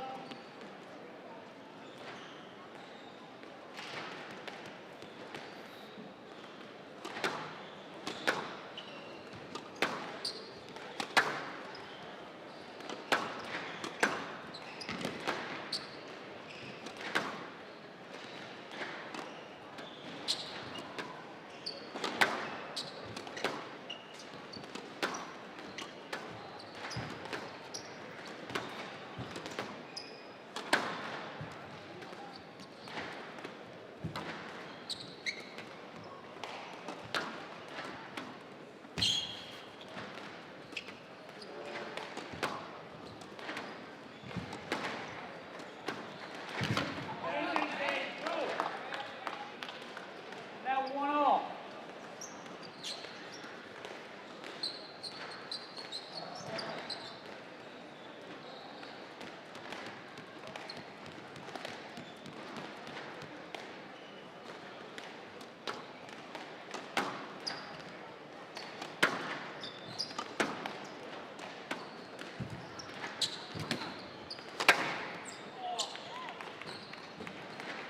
Now 2-1.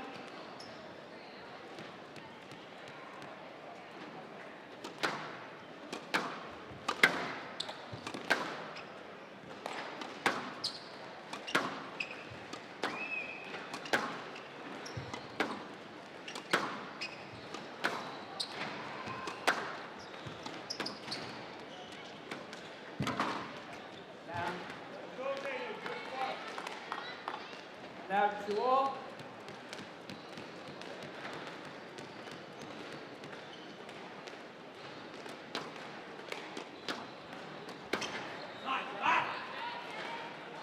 Three, two.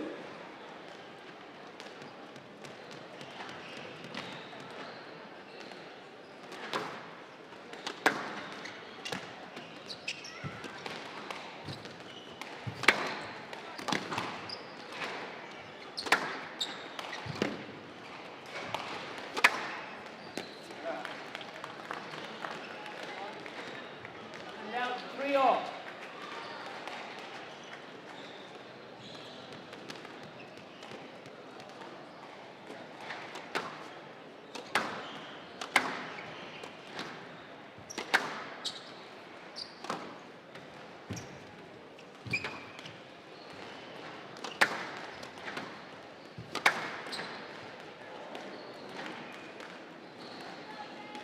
Four, three.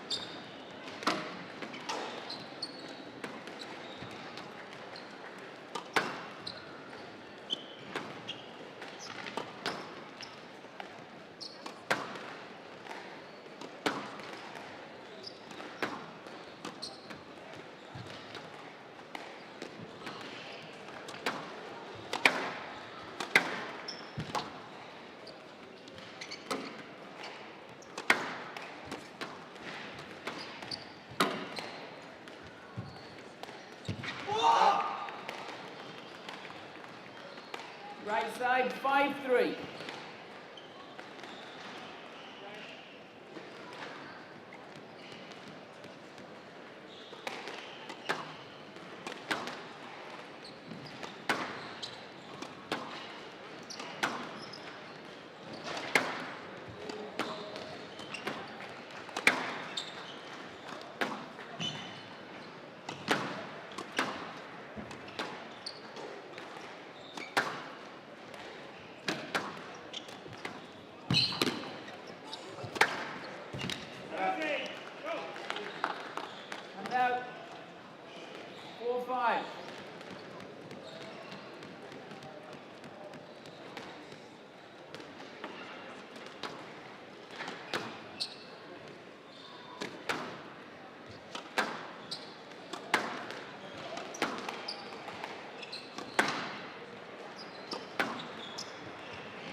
6-4.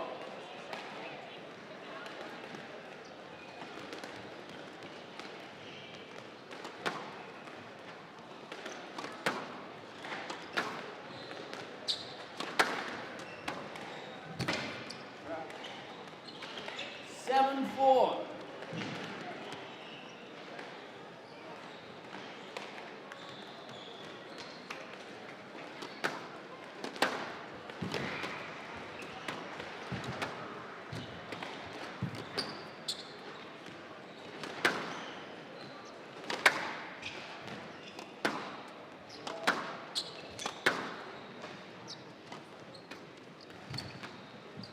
Out. 8-4.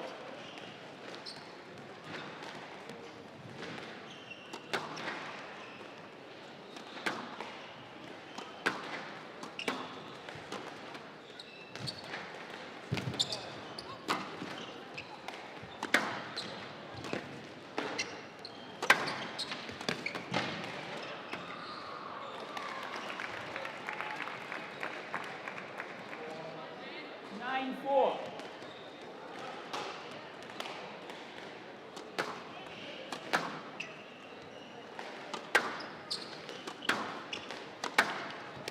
Down. 10-4 game ball.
Guys, I'm going to have to score it manually. 5-10 and out.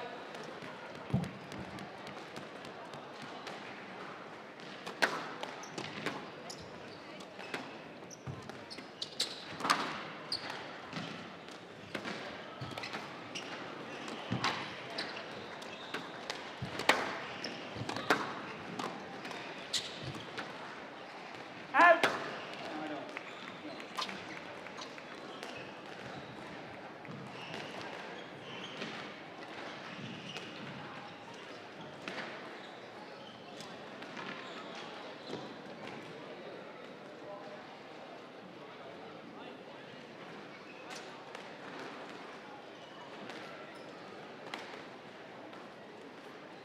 No, you can see that.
Down.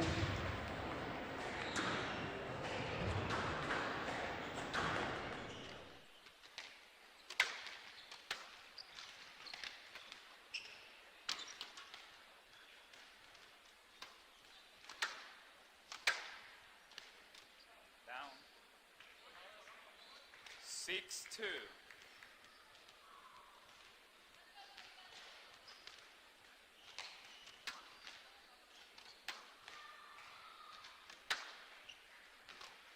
Down.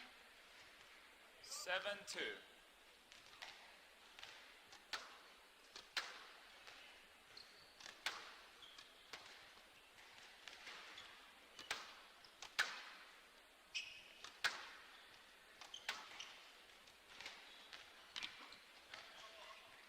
Made out 3-7.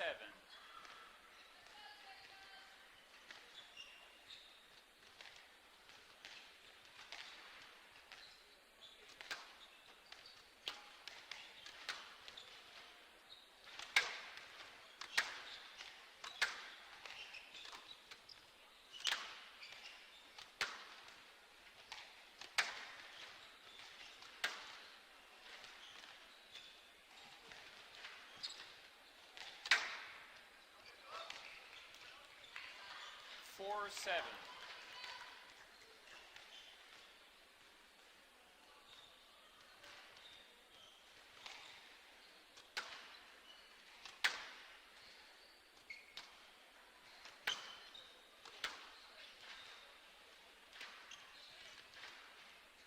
Down. 5-7.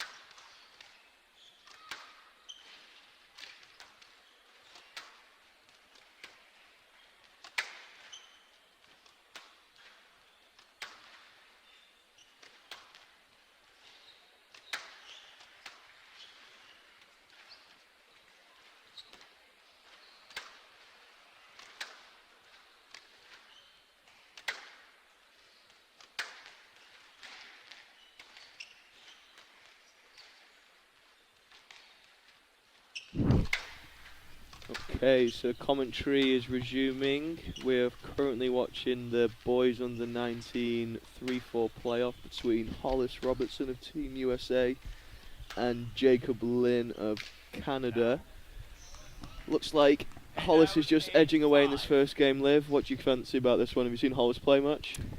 I actually watched him play his semifinal last night, and I was very impressed. He's got quite fluid movement. And, I think he just fell short to the young boy who won the World Juniors, Dutch boy, Damming. Yeah. Was it 3-1 that one? It was 3-1, and Hollis was pretty convincing in that first game. I was very impressed. I think almost he didn't quite believe that he was so comfortable, and he seemed to take a little bit of a step back. But yeah, I think I have never seen Jacob Lynn play, so not quite sure about that. But I definitely rate Hollis as a player. Yeah, I like Hollis. He's kind of like a rubber band. Yeah, absolutely. And I find he adapts very well for a junior. He does. I think that there's this, we kind of have a very attacking mindset in the sense of like, okay, I'm going to go short and I'm going to be in this powerful position. I'm going to attack from this, or I'm defending from here. And I think his movement is quite, because he is so elastic, it is attacking and defending at the same time, and he can kind of work the ball around with a little bit more confidence, and so it becomes more attacking as he settles into it. Hollis has just taken that first game there, 11-6, fairly convincing. I see what he's made of for the rest of the match. Absolutely. I think it's just been joined by Beng Hee. Mr. Ong, if you will. And it looks like we have the girls under 19 final just about to start warming up between Lucy Stefanoni and Caroline Fouts. It's nice to have an all-American matchup for the final of a big event like this. Absolutely. What do you think of the up-and-coming crop, Liv, for the women's game? Yeah, I think honestly, I mean, obviously, both Lucy and Caroline have been on the scene for a while now. Lucy maybe a little bit younger, and Caroline's kind of coming into her own more recently. But yeah, it's super exciting. There's some fantastic athleticism at display. Honestly, the quality of these girls is just increasing and increasing each year. I'm more and more impressed with every match that goes by, and that's not just for these, two ladies who are in the final. You're watching, round of 32s, and there is a lot of quality squash happening, and that's hopefully bodes well for the future and the growth of U.S. squash on the world tour, kind of the world scene, I guess. Yeah, absolutely. I watched Caroline play her quarter-final match, which was with Emma Trauber, and that was a really, really tight 4 games even there. So there's a huge depth of talent in the US junior girls game at the moment, particularly. And be nice to see what these can do going forward. I think Lucy will be. I think it's her last season of junior squash. I think Caroline might have another one. I think you're right. But it's also nice to see both. I know Caroline and you mentioned Emma Trauber, both playing some PSA events. I know there were a couple in Connecticut, and it's just wonderful. Oh, that's a lovely shot. It's just wonderful to see these girls getting out there and starting to challenge themselves against, I always said that the difference between playing junior squash and professional squash is, there's a time when maybe a junior might roll over, but for a PSA player, that's their rent money. It's their, it's their, utility bills. And to see these girls going toe-to-toe with professionals, I think it's just a testament to the standard that is up and coming. And I just hope to see more of them on tour. Yeah, they've got some big shoes to fill in the future from the generation of women's players at the moment. You just come back from Egypt, coming second place in the world teams for the record for Team USA. So these girls are going to have to get up to you guys' levels and reach all of you in the top 20. It's tough, it's so interesting. Everyone's been, talking about it. And I really remember my first world teams was in 2008. I was 15 years old, and it was in Egypt, actually. Wow, full circle. One love. But I think we were happy to get like 15th, maybe 17th. It was kind of a Mod Podge, and to kind of see over the last 15 years to see that growth is just super exciting. But yeah, Lucy's sister Marina had a phenomenal junior career and is currently playing out at Harvard, and looks like Lucy and Caroline's going to follow her footsteps. So it's a nice pathway, and we just saw Ria Navani in the final of the girls 17s have a tough loss, but she's another one. There's every category at the moment. We've got some real superstars hopefully coming through. Absolutely. Which is nice to see. Now we just got to wait for the boys to catch up, eh? Oh, they're coming. We're trying to follow Spencer and Timmy's footsteps. Totally. Hopefully the creation of the Specter Center and the programming that's being built here is going to be at least very helpful and hopefully very inspiring to that younger crop of men coming through. It isn't an easy transition to make from that junior or college level player to PSA, and I think that having a centralized, place where you can come and train every day and get the best out of yourself is paramount to really being successul on tour. 100%. Your husband Arlen, he had a structure like that in Scotland. They all centralised, and he went to university and played and trained, which is a very similar model to what a lot of the US players will do. Yeah. And he achieved a lot in the game, highest ranking of 24 in the world. So we see it works elsewhere. Absolutely. It's great to see the Specter Centre become the hub for Team USA going forward for the men's game particularly. Totally. And I think, honestly, that when there is that more of a place we come together, we work together, it creates a team environment. It fosters this idea of working together. Obviously squash is an individual sport. We spend a lot of time thinking about ourselves, our particular games, our strengths, our weaknesses.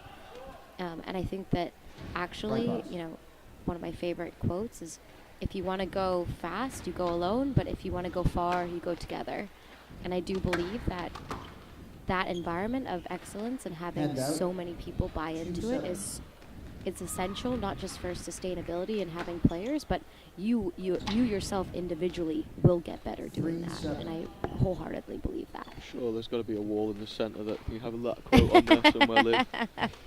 There'd be too many quotes. There's too many quotes because I just like to talk too much. So they'd be like, no more quotes for a living. Ooh. So we've got 7-4. Lucy was running away a little bit there. Now Fouts has just started to get a couple of points together. So this must be a difficult one for the girls. So they play each other several times during the season in the JCT calendar and nationals and things like that. And now obviously in the US Open final. Like, how do you find those sort of situations when you play the same people over and over again on tour? Like, you end up with that. How do you find that mentally? Is that challenging?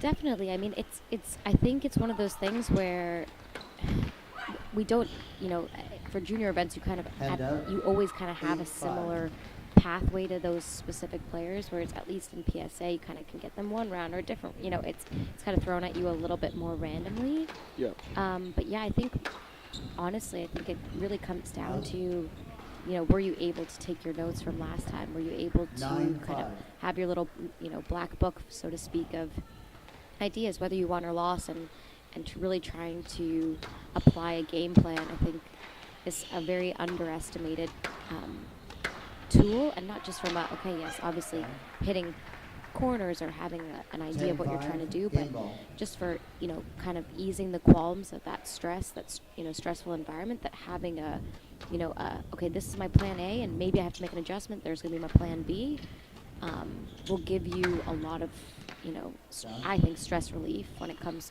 at the end of the day, because it is a high-pressure situation. And I look at these girls right now, and they're literally in a glass box, like a fishbowl, doing their best to compete against each other. There's obviously stuff on the line that they want to win, and it's easy to get caught up in the moment. It's easy to get caught up in the occasion.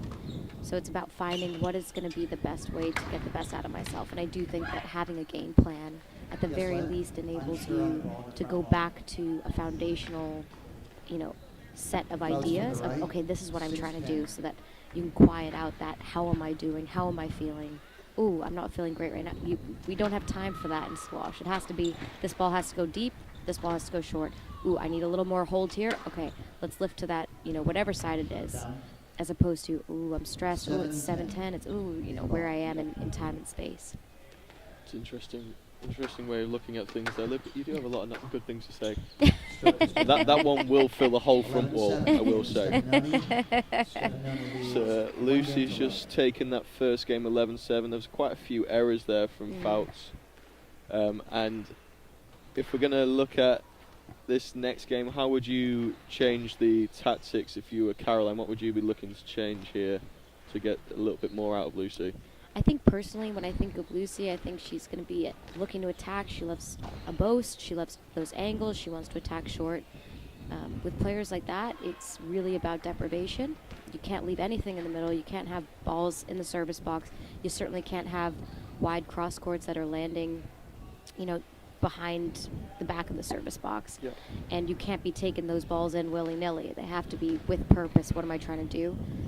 If I was Caroline in this circumstance, I'd be looking to use a little more height, I think. Try and give myself a little more time so that I can be the one attacking. I will say, it's another thing. Personally, I'm an attacking player, but no attacking player wants to be taken in, right? Like, at the end of the day, you want to be in a position of, ooh, I'm the one in control. And when someone comes in and they're taking the game to you, you're like, oh, what's this? This is a little different, to have to be on that back foot.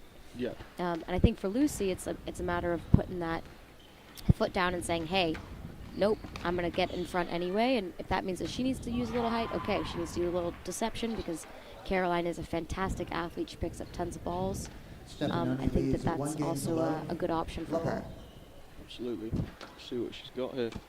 I'm sure, I think Caroline has one of the head junior boys national coach, Luke Butterworth, in her corner. I'm sure Luke has given him some pearls of wisdom in his thick Huddersfield accent.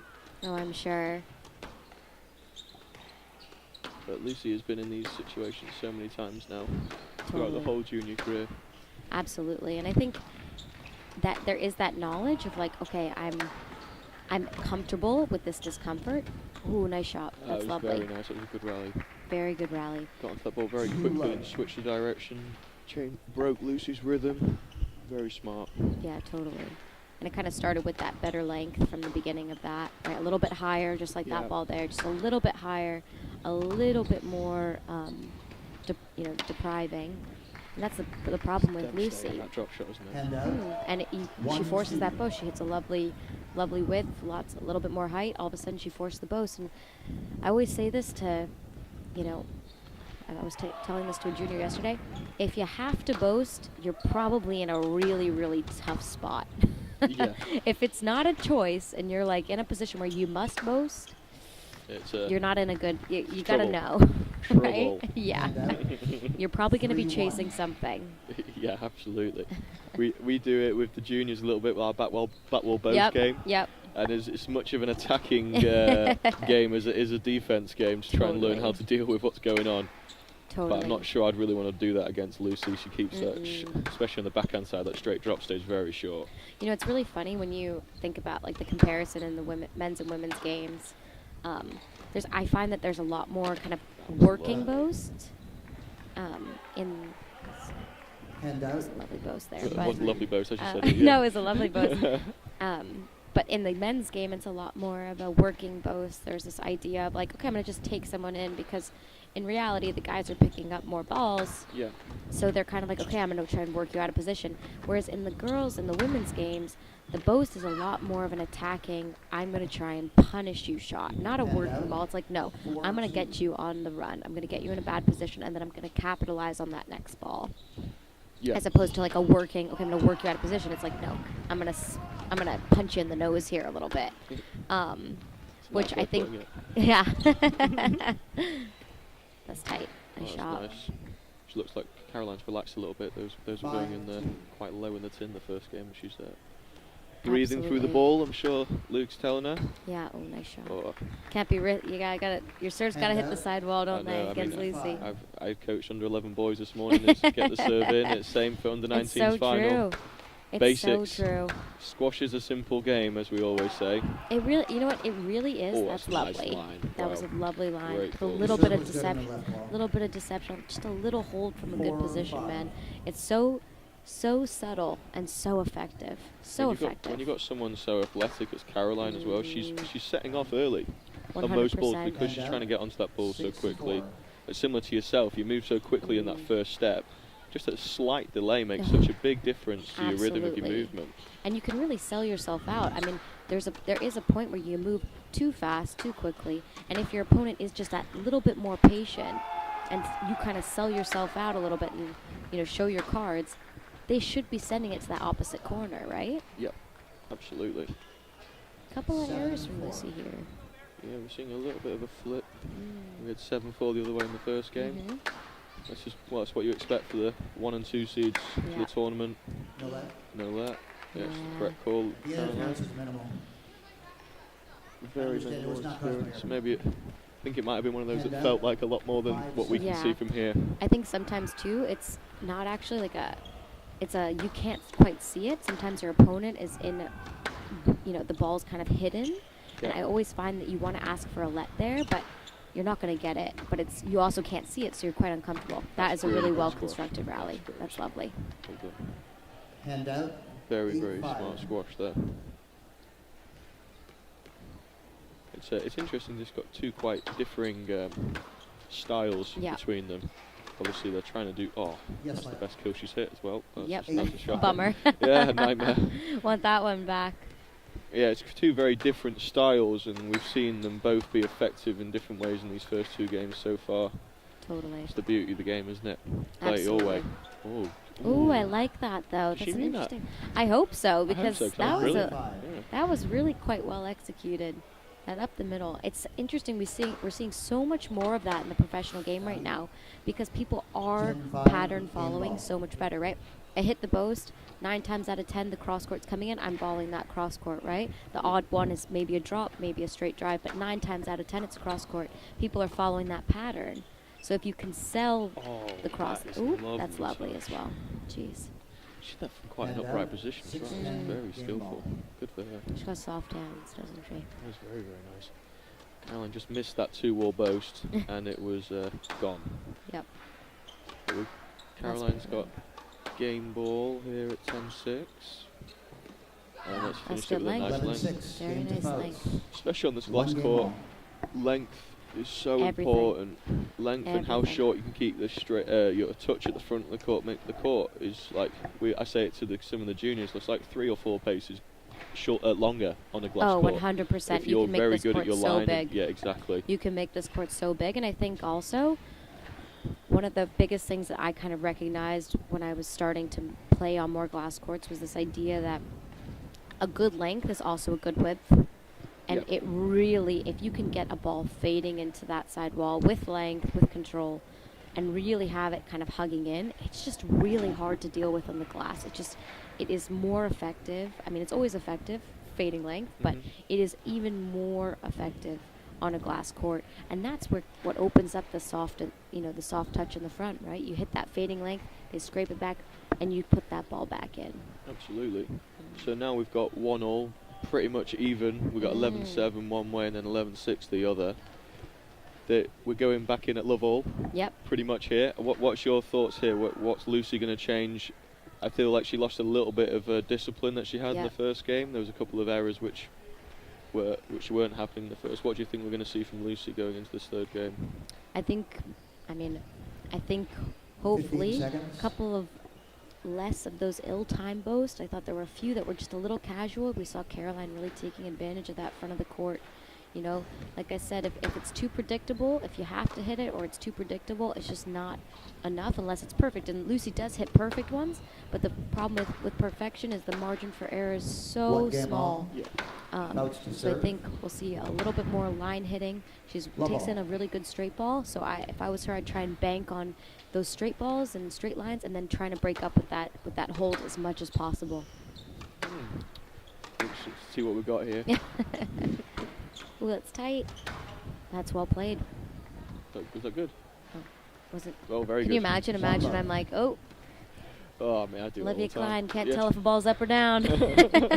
I would say we're quite a long way away here. Yeah, we are. I have to say they've got a pretty cool setup in here for our commentary. They do. Tucker's done a grand job. That's lovely. It's well dealt with as well. Some good squish here. This is a quality rally. Oh, little SDA there. Little Lovely. leisure centre boast. That's what we like. Right box. Too low. Hey, when you're in a good position, you can hit whatever the heck you want, right? Absolutely. You hit a good line and it's there. I think it's the first reversey we've seen of the game, so it's definitely. Oh, that's lovely. That's lovely. That's one way to get back at someone for that. Yeah. Hand out.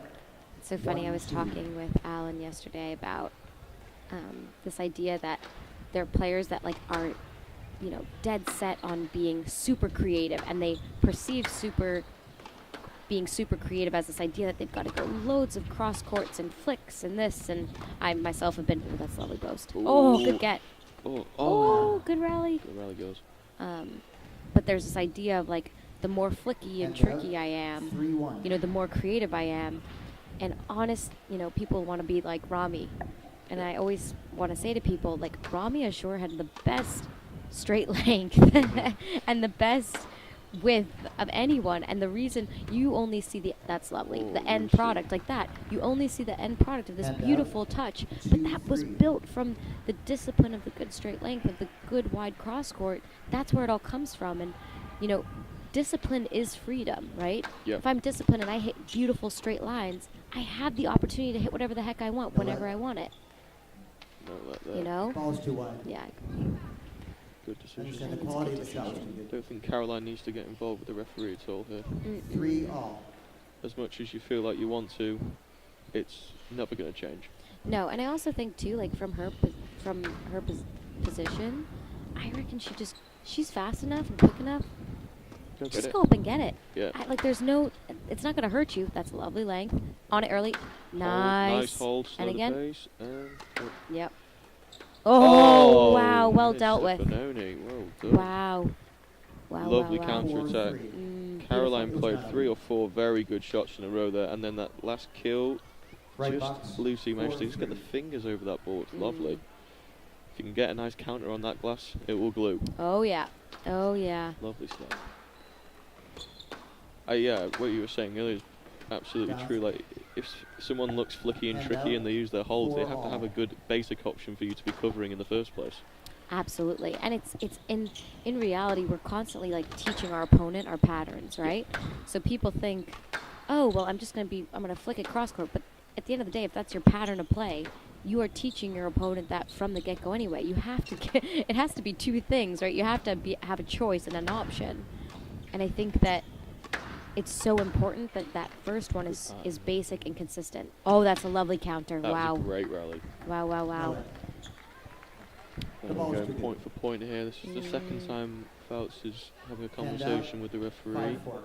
I think focus back in on the court. Absolutely. All this does is distract instead of help, and I think, you know, it's easy to get frustrated because you're playing. Ooh, gift. She got 10 push-ups for that one later. Oh yeah. Oh yeah. That's, well, concentration is key. Oh, and Ooh. she did that. Point for point in this third game. Let's see who's. Oh, Nice that's a shot. good choice. Nice. Really nice. You can see there, anything in the Hand middle, out. that's gone. It's gonna be it's gonna be taken that's a care of, problem. right? Doesn't matter how fast you are. Hmm. That is gone. See, again, it's that forced boast where you have to hit it. You're almost better off trying to find a way, even if it's like a pseudo drop shot, finding a way for it to be straight. Even if it's like a drop that is above the service line and doesn't make it past the short line, you are better off playing it straight somehow, giving yourself as much time as possible, or even the boast, just putting it super high onto the front wall and testing your luck, especially if you're a Caroline who could pick up those balls, you know? Lucy just dealt with that rally very well. It's definitely more effort to fully clear from your shot. I understand what the referee's saying there, but I don't really see it, to be honest. I think it's all fine. I think Lucy is within her rights there to take that ball in. I agree. That was probably not the right decision. Hand out. No. We're getting a little bit of unforced errors after a good rally. Maybe a little bit of fatigue, maybe? Tiny bit? Bit of fatigue, but I think mental fatigue. Mental fatigue? A little bit of I want this I think badly. I've seen them both this season They beat pick up each on the other right midcourt in the was junior good. calendar. So So there's a little something a extra little there. bit of something there. 9-6. That's great, though. That's what you want. You Really want what you want. battles, right? Like, that's What how you're brings going you to up. grow. You grab Oh, you, totally does. You pull each other up. Absolutely. You lose the one tournament, the next tournament you come back better, and vice versa. Absolutely. So very tense no. there. She doesn't It need doesn't to have force to a be winner there. perfect. Exactly. It doesn't have to be perfect, right? It just, honestly, that one just had to make the front Yeah, wall. just But get it above the tin. but in general, it's the space that matters. It's not like that was the right shot because it was the That right was area. tight. There That's we go. lovely. Now we're at a big 8-9. point. We're expecting here Fouts to do everything she can to stay in front of her here. And a bit of pace. Oh, it's a here good we serve. go. What she got? A little obvious. I mean, it was good. A little obvious. Didn't actually show the option in No. to do anything else there. No. It's tight. Out the way. Ooh, good. Ooh, Oh, well wow. played. That's a great whip. Very nice. She read that, didn't she? She kind of Yeah. saw it and she was like, I'm on it. 10-8, That game ball ball. barely bounced. She's hitting it away. So we've got game ball in the third game for Lucy to go 2-1 up. See how she can finish this one. Or if she can finish this one. Oh, good whip. It's good whip. Ooh, 10-9. Hand out. Twitchy. 9-10. Game ball. This is it, though. You gotta love She's got to hit this. the sidewall on the serve. Yep. Lucy's put a volley drop in here like 6 times already. Ooh, sidewall, sidewall, sidewall. Good. Ooh. That's good length. Oh, the Oh. service 11-9, box game nick. to Stefan Squash Knowles. gods were smiling down on her Stefan there. 2 games to 1. She meant it. Hey, you know what? When you hit it, you hit When it. you Say hit, la when you- vie, right? Don't say sorry either, because you're not. Yeah, you're not sorry. You're not. Absolutely not. Certainly, maybe if you're 8-2, you're a little apologetic, but not a 10-9, right? 1-all and Absolutely. 10-9. You're like, give it to me now. The thing is that Caroline didn't do that much wrong there. That game was very much point for point. No. That service No. box Nick it wasn't very great for her, timing wise, but No. it's a good game. No, We're all settled in absolutely. now. Definitely. I think that we're starting to see things open up a little bit, and in the sense of, hit my length, get my target, attack forward. And it'll just really be the matter of who can kind of hold their nerve and execute. We saw a couple of moments where a little bit of snatching, and it can be just so detrimental. Yeah. But if those balls are all played to space with time and less about, a stressful I must win now, but more about this is the right shot to play, I think we're in for a treat next game. Yeah.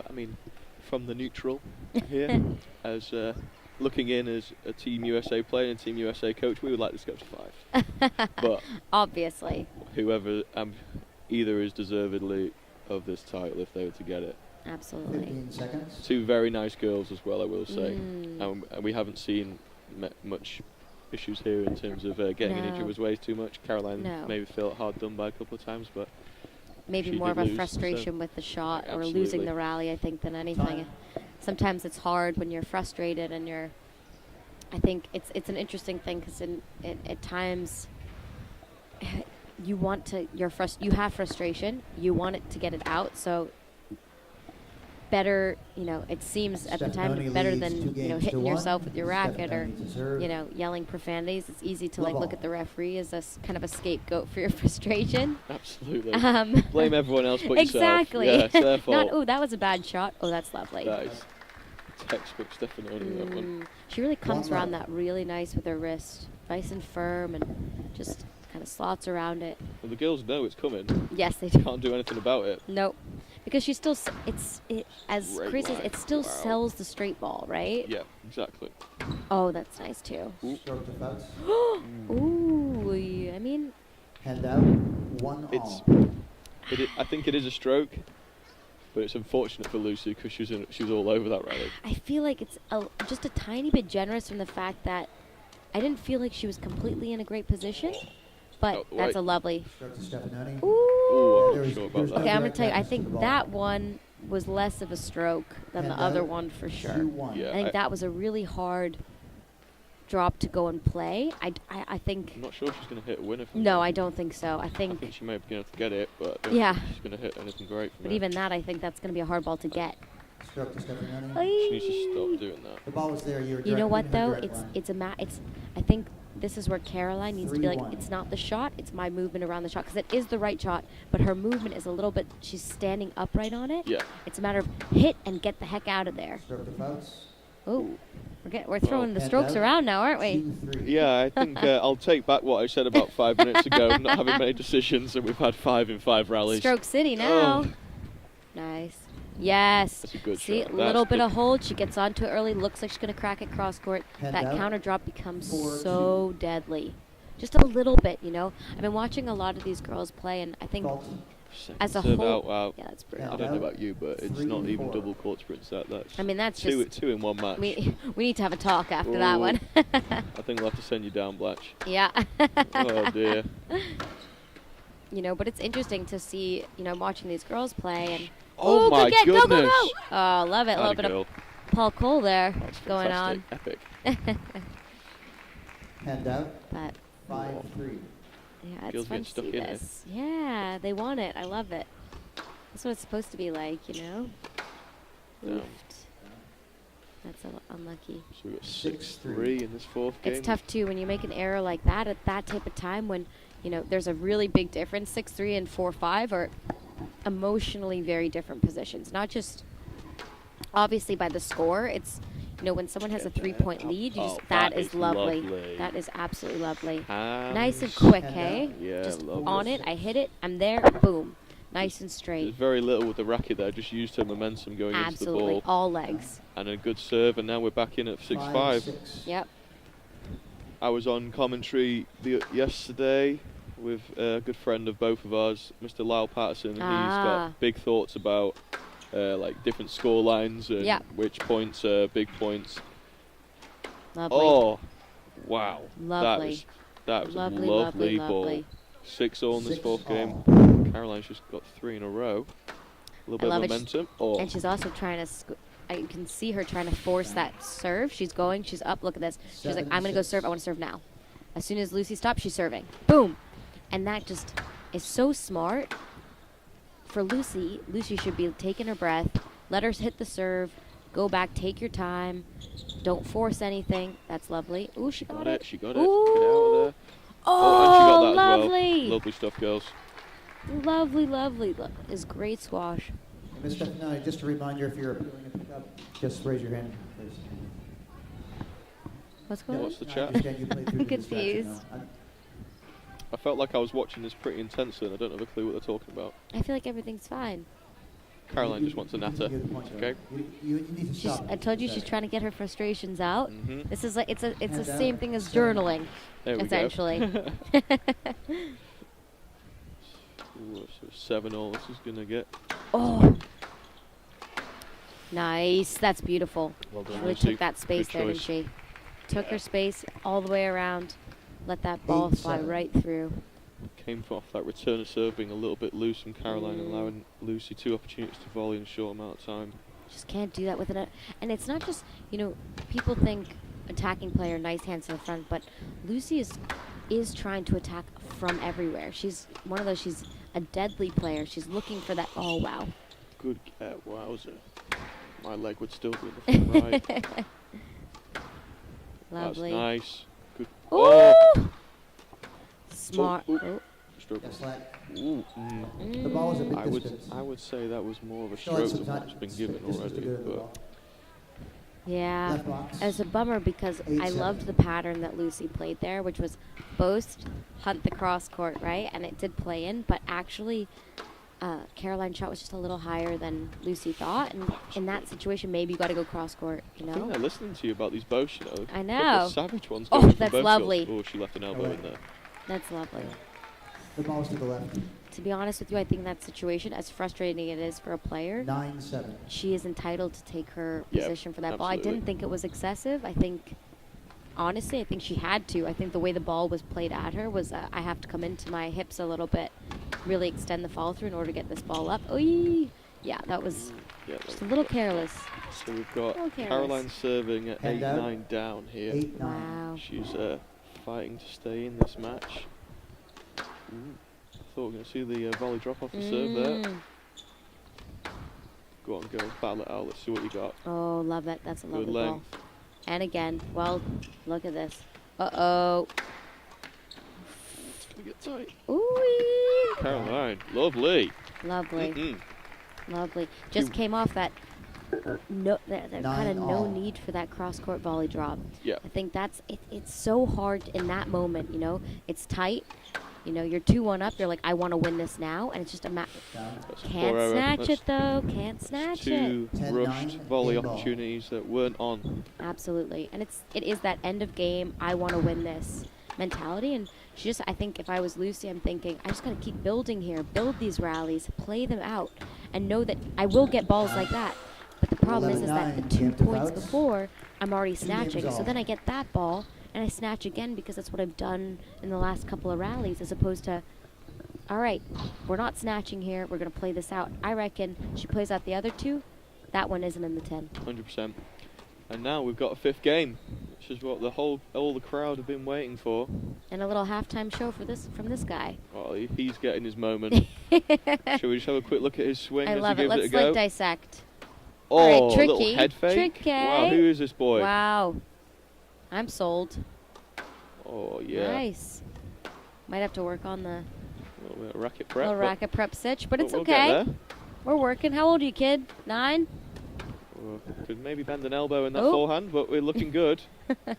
I'm not sure he's got his squash shoes on, but Oh, hey, it's all good. He's having his moment. he's having his moment. He's got the PSA world number 20 having a little look at the game. So here we go. Make sure you put your invoice in.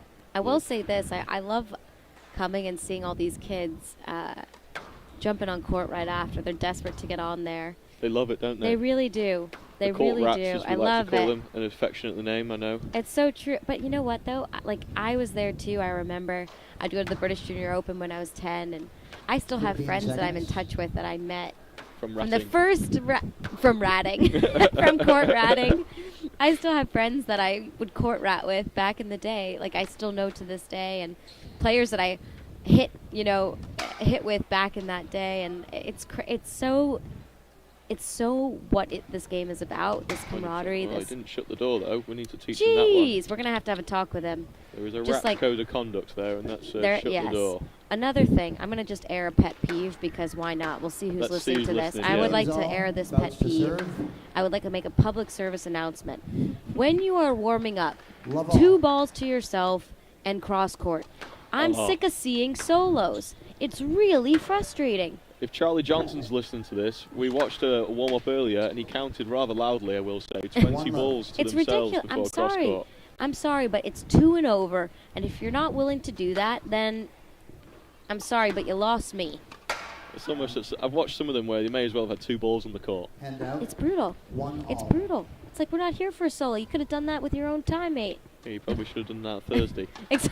You're not going to get any better between now and the start of the match, are ya? So we're going into this 5th game. Ooh, wow. Good get. Nice. That's well played. Let's see what these girls are made of. Oh, Oh, unlucky. just clipped Hand the out. top there. 2-1. Caroline's edging the early lead, 2-1. If you were a betting woman, Olivia, where would you be going here? It's so hard because it really is like 2 different players, Yeah. right? Their style is so different, and it's Yes, lad. Quick it's left. yeah, it's whether or not. 2-1. To me, it's error count. Mhm. Lucy kind of lives and dies by the sword, which I have a lot of respect for because I myself like to live and die by the sword. The problem is that ball has to be better. Are you asking? Yes, lad. Whee!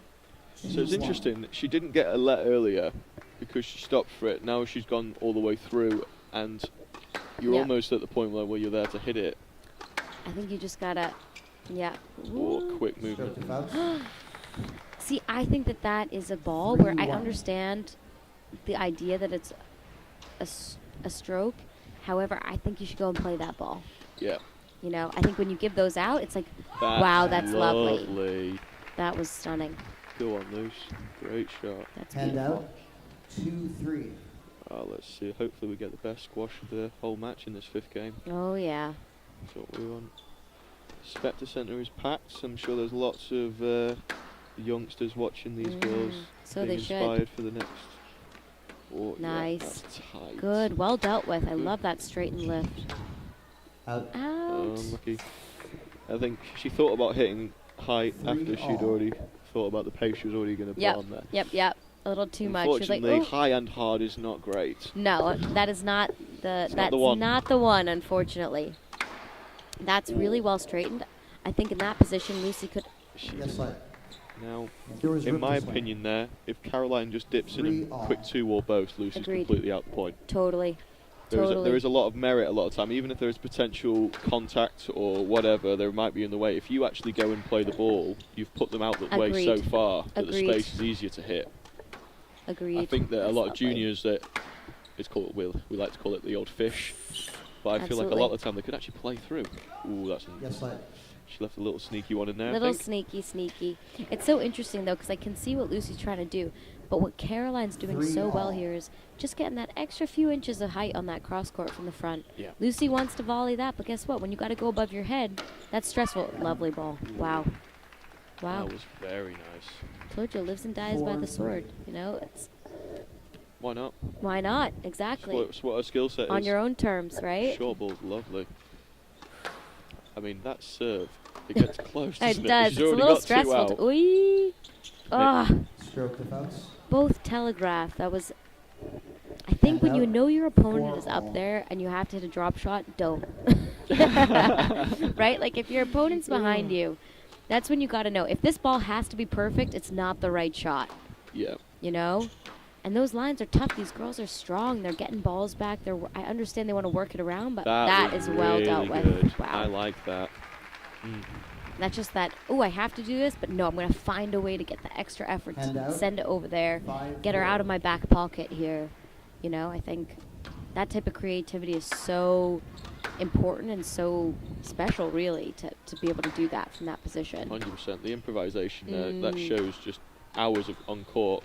Yeah. That's not being fed Nope. or doing a strict pattern. Wow. That is good squash. And that's what she wants. She wants that deadly boast. Let me volley that next ball. Nice pattern she has there.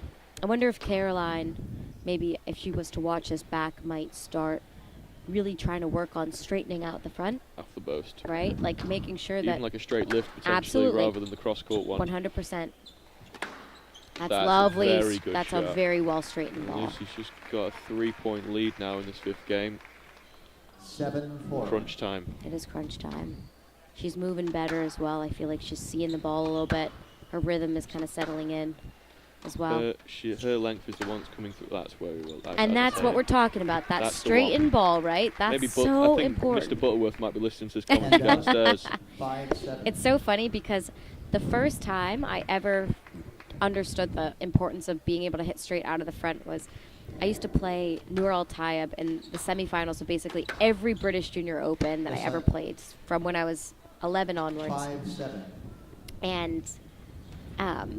And always I would hit the boast and she would hit the boast, I would hit a cross court, and she would volley straight for a winner. And for the next year, all my dad and I did was work on this. I am gonna find a way to hit straight out of there. 6-7. And sure enough, the one year that I was able to actually do it was the only year I ever beat her. And I was focused You on hit the straight. straight ball. It was straight ball out of the front, straight ball out of the front, straight ball out of the front, you Works. know? She's getting tight again, eh? Caroline just won't go away. But look, it's a Oh, cross it's court really again, good. That's not a though. let. It's Caroline. lovely. But it's that cross court. She wants you to hit that Conduct cross warning, court. Ms. So if Stefanoni you're going to and hit it, sporting conduct. Ms. Stefanoni, please do not yell out during the rally. Yeah, Ooh. I understand. Apparently there was a Lucy called out in the mid rally there. No, the Not result of called that out. rally had been I determined, didn't so hear it's for that. points. I don't think the mics are quite set up for us to hear that. I understand. If the rally is still in progress, then I'll stop it. or we're just getting too old and we're hard of hearing now. That could definitely be a possibility. Hand out, 8-6. That Contact warning, was- but still wins the point. Okay, This is very Interesting. confusing. I like it. So 8-6, Lucy. No let. Not that. Just kind of can't mess with her on that volley, 9-6. man. That backhand volley is her wheelhouse. You got to take that area away. 9-6 lead now for Lucy. Ooh. Oh, yeah. Yeah. Problem. Ooh. Well, that's Whoa, well dealt with. Very straightened. nice. Talent level from these two girls. They're brilliant players. That is such a good That's boast. down. There it is. That boast. Wow. It is a deadly boast. 10-6. Match Maybe Little- Lucy little should more put on a little dexterity. clinic on for these juniors. Yes, and how if to I rip a will, I'll boaster. go. I'll attend. I'll Jeez. attend. Wow. Send squash skills down. Could use a boast, to be honest with you. That was smart. Better with the Good. hold. Oh, she's hanging on, Lucy. Nice. Well But hit it does away. take 3 or 4 good shots to take her apart. And it will. And Hand I'm out, going to tell you something. It will 7-10, only match become ball. more balls. The better and better you go up, the more experienced players you play. It takes a long time. You got to poke holes in the boat, right? It's never that single straw that breaks the camel's back, right? It's like a Yes, sir. time after time after time wanted after that time. stroke. She did indeed. 7-10. I think match that's a good ball. call, though. I think it's a good call. I think you got to play that. Oh, Oh, she get out got the way. it. Wow, She is quick. that is so quick. Uh-oh. That's the boast. At least she got it wide. She hit her. Stroke to Stefanoni. That's 11-7. Oh, Match man. to Stefanoni.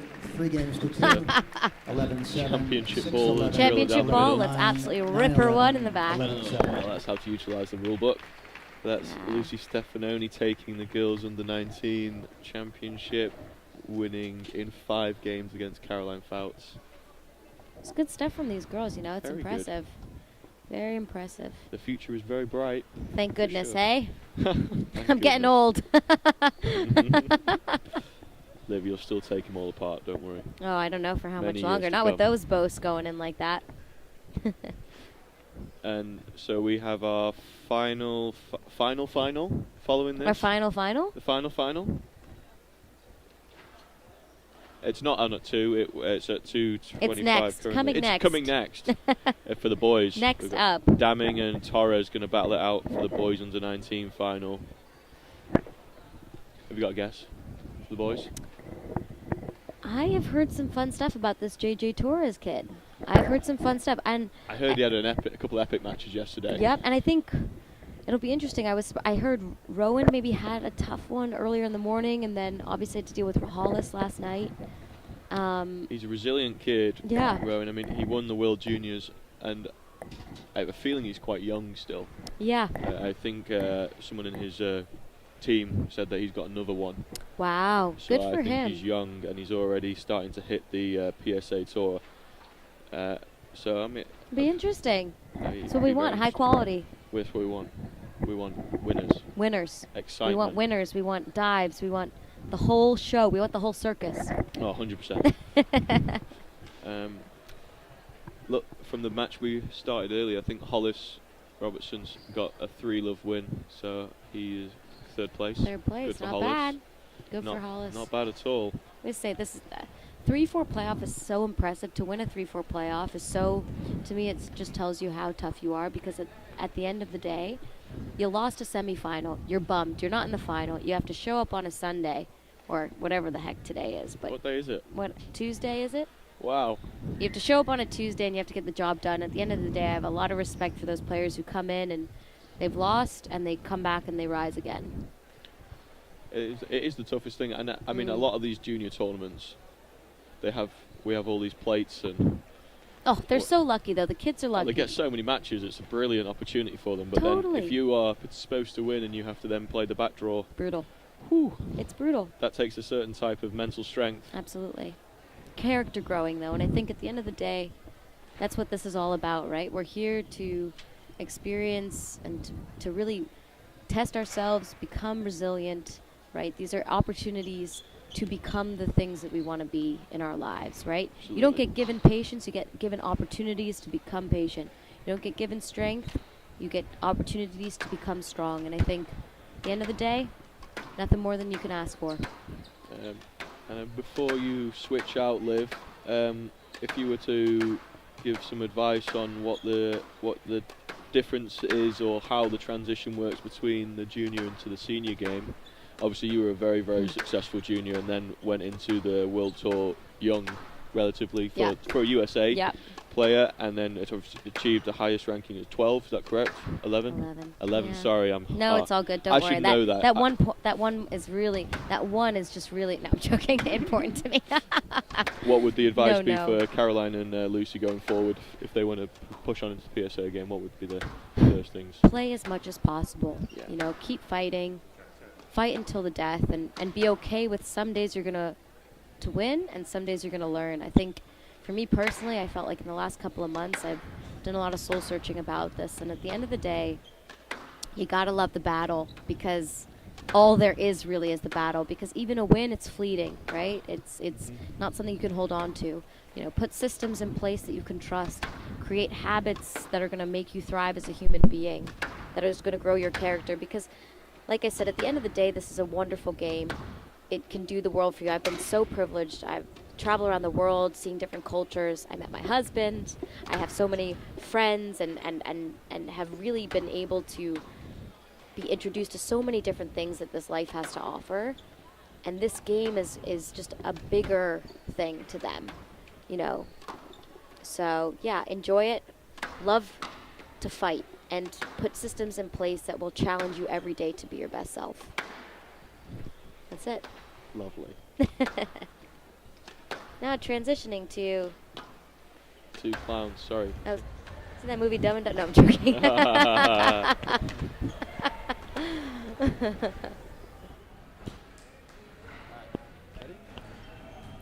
Well, folks, I'm joined here by the skinniest man on tour, Timmy Brownell.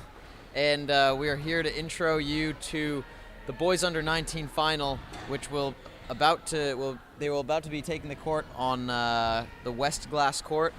It'll be Rowan Daming, the #1 seed in the division, versus Who do we have? Juan Torres is his opponent in the final. Rowan Damming, obviously the current reigning world champion from the Netherlands. The Dutchman will be up against a strong opponent from Colombia. What can we look forward to in the match today?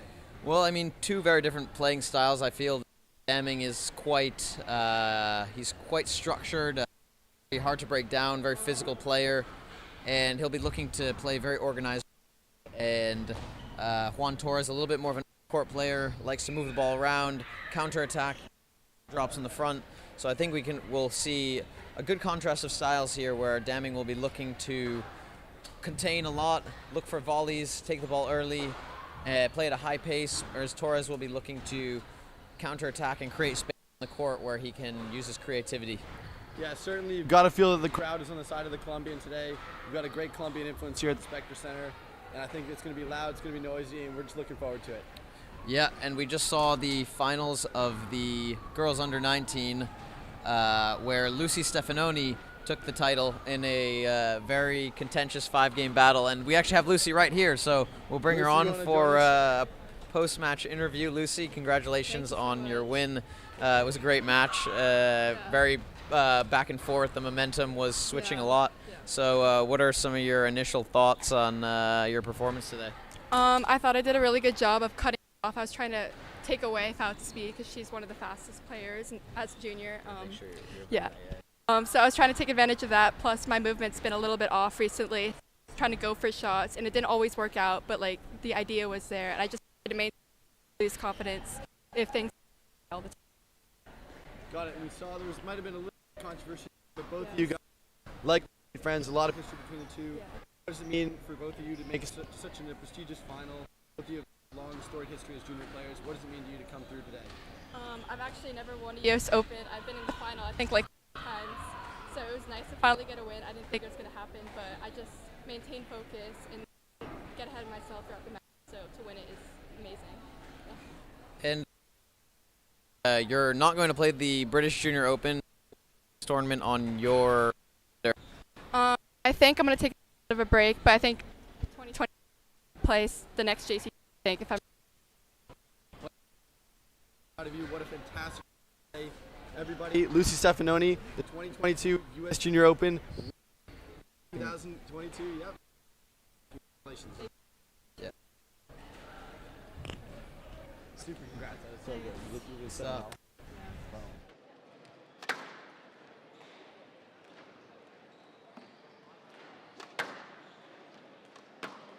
15 seconds.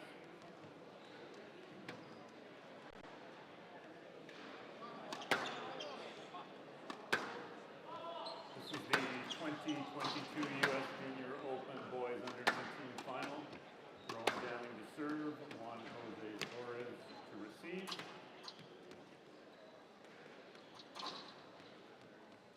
Best of 5 games, love all.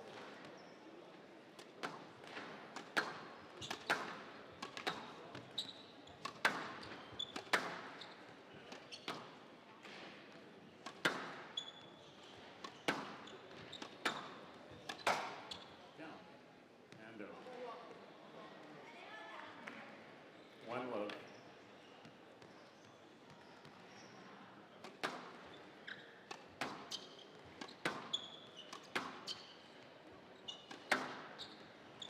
Yes, let. One love.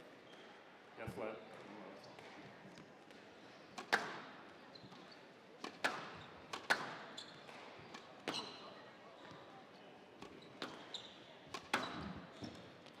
Down.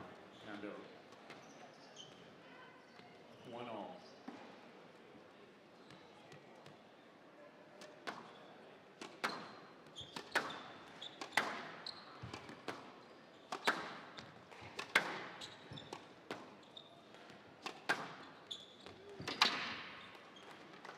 Two one.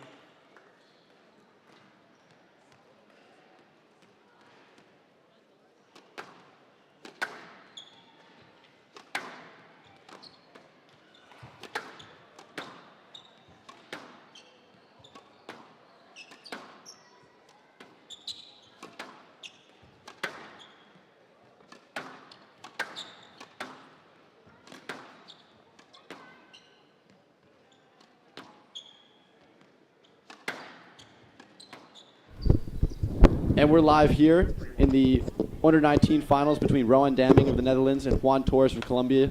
Good start, obviously, 3-1 up from the Dutchman.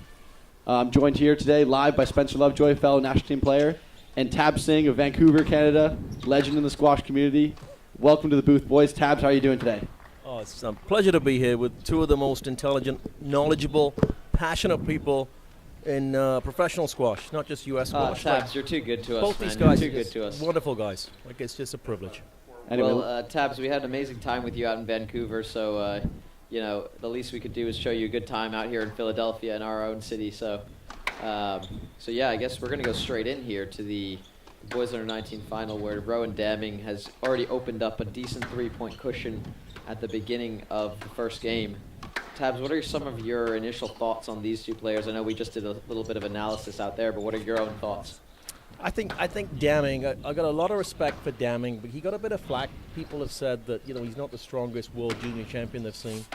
But the guy had to beat whoever was out there, and he beat them, and he's a solid player, and he showed up here. And he's got no reason to play this U.S. Open, apart from that he loves to play squash, I'm guessing. So it's good to have him here. I mean, he had some sort of glamour. He's a number one seed. And he could have just saved himself for the British, which he's playing in a couple of weeks. So it's good to have him here. I got a lot of respect for this guy. Yeah, I'd have to agree, absolutely. Once you're the world junior champion, there's just a bullseye in your forehead, and you've got everything to lose. So for him to have the guts to come out here, put himself on the line against some really stiff competition, you got to respect it. And he's been nothing but class all week, really battling in there, being in the trenches, and he's made it all the way here to finals day.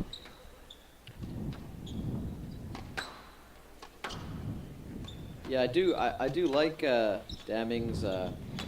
He's got very clean technique. It's he takes his space on his shots and he hits through the ball nicely and hits really good clean lines. So he's able to really stretch his opponents in the back of the court. I got a lot of time for this Torres kid, though. I think he's fantastic. Yeah, I think we're going to find out just how this match is going to go here in the early doors. I think Damming obviously going to be looking to find his corners and hit down on the ball with steady pressure. Juan more of a natural feel of the court. And it looks like early, just both of them trying to settle in there, get their feet under them. Not too much dynamic stuff to the front yet. Torres has got, it's almost like a home crowd for him. There's a lot of Colombians here, and there's been a fantastic atmosphere because of those guys, and they're having some energy drinks, some special juice, and they're in very good spirits, and I think Torres has got a really good home court advantage here, and I think I know he's got a big heart. I'm expecting this match to go to 5. I think that it's going to be a really close match. Should we do some initial bets here from all three of us? Absolutely. I was going to say, Tabs has just put himself. He's just put himself straight in the hot seat without us even asking him. So he's predicted a 3-2. But Tabs, you haven't actually given us the direction in which that 3-2 is going to go. So I'm going to put you on the spot right here. Okay, here we go. I fancy Torres to win this. I just have a feeling. Think he'll grind it out in 5? Yeah, I think he's going to do it. Well, there you have it, Colombia. folks. For Colombia. Viva Colombia. Timmy, what are your thoughts? I mean, I already had to call Torres a few days ago. If the fans recall, if anyone was tuned into that stream in the quarterfinal round, he was in a bit of a ripper with Rishi, and I did back him to win the event. I think he's done it before. He showed he's got the heart of a lion, and you can just see here he's already stuck in, really battling, not backing down from the Dutchman. Clearly no fear here, even though he is up against the reigning world junior champion. And what is your game prediction for Torres? I think I'm going to have to go with a 3-2 victory to Torres. Oh, interesting. Well, you boys are on the same page there, so I think I'm going to go for Damming in a 3-1. We just got to cover all of our bases, so no matter what happens, we're all right. Exactly. At least one of us will be right. Tucker, the man in the chair, is going to go with Damming 3-love just to cover that base. Tucker goes Damming 3-love as he sips on his kombucha. Kombucha, really good health drink, by the way. I don't know if you've ever tried it, Tabs. I've never had the pleasure. It's really rich with probiotics, probiotic bacteria, which is great for gut health. Tabs gets enough of the probiotic from the red wine. That's true. Red wine is actually very rich in flavonoids and polyphenols and plenty of good stuff in there. That's some big words, Spence. You've been doing your reading recently, lad. You've been out to the library. I live with a wine sommelier, so. Oh, true. Shout out to Gary. Swanner. Shout out to Gary. My landlord. Yeah. All jokes aside, though, nutrition is important for our squash players. So I don't think any red wine's been had by these two players this week. You know, this is their bodies will be put to the test. This is their 7th match of the tournament, and there's really nothing like it at the junior circuit level. yeah, I mean they've both had some tough matches as well. You know, both have had to make some difficult movements on the court. Torres slides around like I haven't seen many other juniors as well into those counter drops. Yeah, it's got to take a toll as the tournament goes on. But we did talk to him live, and he said his body was, you know, he's felt better, but he's willing to push, and he feels good, and he feels comfortable here. So, got to think he's going to put in a good effort today. That could be a stroke there. Yeah, a bit untidy from Daming on the volley. Didn't just quite get through the ball and left it just around the short line there. And today, obviously, we've got Sheldon Anderson, the man in the high chair, ruling with the iron fist. He'll have this match on lock. Yeah, I think Sheldon will keep these two players in check. Two very fair players. I don't think traffic will be much of an issue. There's going to be no issues with the reffing in this. These boys are as fair as it comes. This is just four-corner stuff I do here. like the way that Daming hunts the volley across the middle. He's really keen to get up there and take the ball early. And that's a quality rally there. Four-corner squash, both players using some height. And Torres is in it here, 5'6". You got to respect his effort. He was very relaxed earlier as well. He watched his that's poor error from Daming. Colombian teammate Juan Irizares barely lose the U17 final. And he was very relaxed, and I think he's going to play really well today. Yeah, a bit of controversy as we all saw in the U17 final. Juan Irizarry leaving it all out there, but just coming up short, 11-9 in the 5th to the #1 seed from Egypt. What did you guys think of that Egyptian player? I thought he was lovely. I thought he was very compact swing. Yeah, really powerful mover. Very solid. Yeah, I thought he had good technique, and I was impressed with the way that he managed the 5th game at least. The way that he was very experienced in the way that he was very patient and just waited for his moments. Whereas Irizarry was maybe a little bit less experienced in his shot selection towards the end. But he did get a bit unlucky as well. I think Irizarry did. Yeah, we're going to have to see that big decision. I think it's 7-8 it was. The stroke, which many thought was a no-let. We're going to have to watch that again and maybe clip that and make it go viral. Yeah, we'll have the technical team check that out. But as we're talking about that, Juan Torres has been on the move. I believe he was down 6-3 in this game. He's clawed his way back to 8-6 up. Oh, that's a good shot. Could be a stroke here. If he could reach that ball, it could be a stroke. I think that's a bit... I don't necessarily disagree with Sheldon there. If he was able to reach the ball was at Rowan's feet. I'm not sure Sheldon's actually reffing this. We'll have to have our technical team check with us, but I'd be amazed if Sheldon wasn't reffing. Great line there. Yeah. So severe on the hit there. 7-9. I don't think that is Sheldon. I believe you're right. Doesn't sound like his voice. Oh my gosh. Really got there. And Torres with 3 game balls here. And out 10-7 game ball. See him just remaining calm, trying to keep his composure. Massive spot for the Colombian.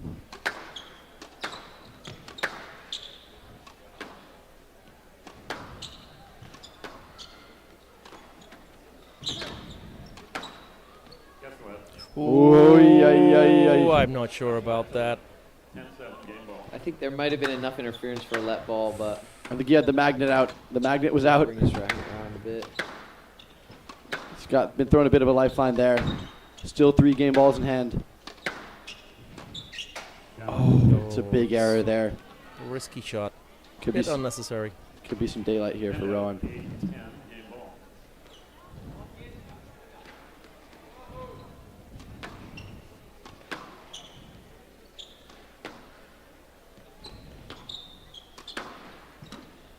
Great squeeze there from the Dutchman.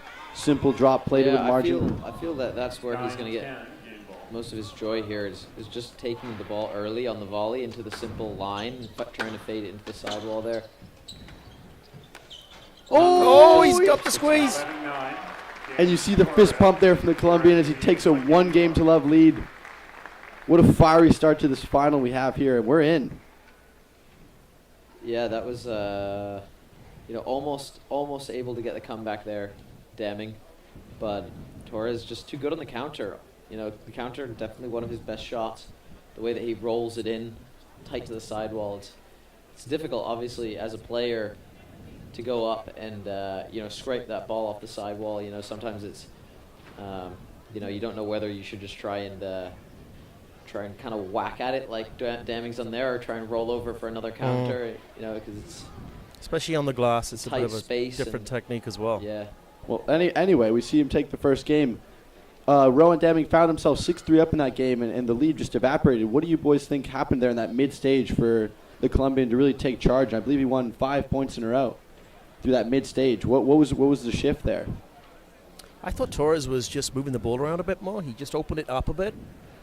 He threw in some good 2-all bows, mixed it up a bit, and that was enough just to get Daming out of his straight line hitting. Yeah. And as soon as the court opened up, I think Torres he's very quick, and that was enough just to sort of swing the momentum there. So it was a pretty smart play from Torres. Yeah, he was able to balance the front and the back well, I thought, with his front court attacks, and I think that's going to be a deciding factor, is whether Torres is able to balance. Balance is the use of all parts of the court in a way that is going to take Daming out of his rhythm. Well, I'm not sure who's in Daming's corner in between games, but you've got to think that with the experience he has, he'll definitely reset and find a way to come back here in the second rebound, put in a good showing. He's got a solid team here. He's got at least 4 or 5 guys. He's got Martin Knight on his or are you talking about Daming? Yeah, I'm talking about Daming. I'm not sure who he has with him. He definitely, I saw him talking to a coach earlier. Martin Knight, obviously the junior national coach for Colombia. He'll likely be in the ear of Juan Torres here this afternoon.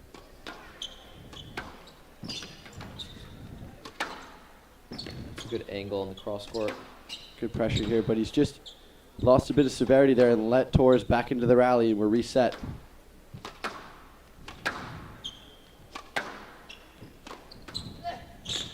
A grunt from Daming. Bit of a Lovejoy grunt there. I like a good grunt on court, just give a joke push. Bit of a David Ferrer.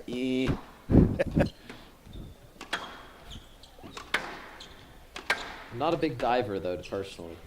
Never been a big diver. I like to stay on my feet. Short Torres there. Bit harsh, but I think he could be right. The line there wasn't that tidy. Not much line to the ball. I think that's a good call. That popped out a bit. A bit of a departure from the lines we've seen in the last few days, where they've been giving a lot of softer lets. Not much of the hard lines we usually see on the PSA World Tour.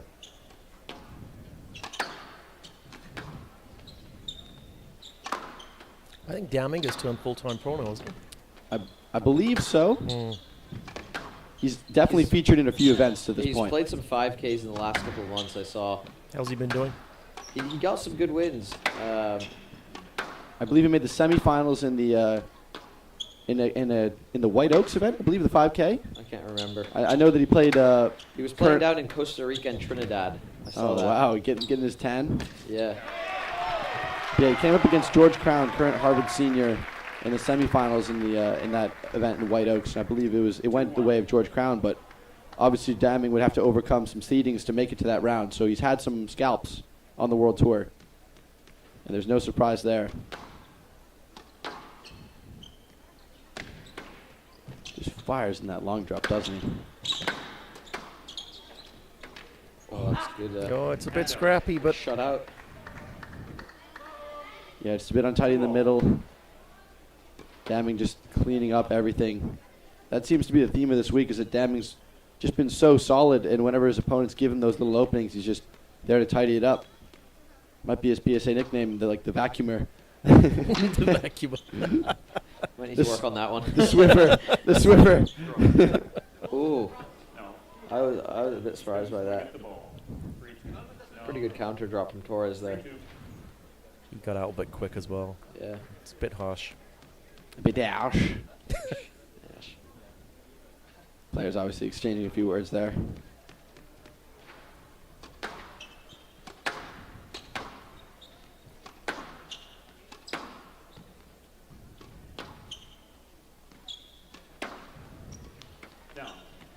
lines from Deming. Another squeeze. It's a good response from the Dutchman. He's got his 2 points clear early in the second. He's got to send the message that he's here.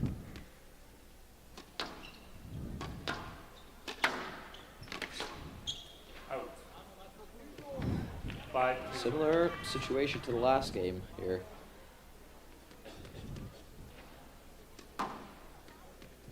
See if Deming can continue to tighten the screws and keep the pressure on. Down. 6-2.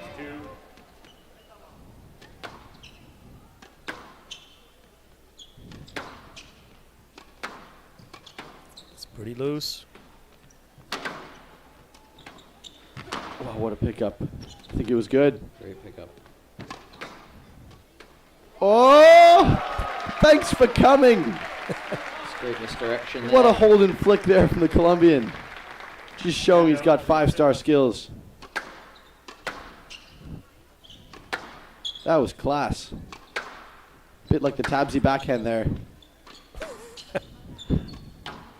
I've actually never seen you play squash, Tabs, so I have no clue of your level. It's a very select few people watch me play squash. That's all I'm going to say. Lovely finish there from Torres as Deming loses his footing. Now, before I'd ever seen Tabsy's backhand, I believe he used something along the lines of, "No, my hands are great. My hands are great."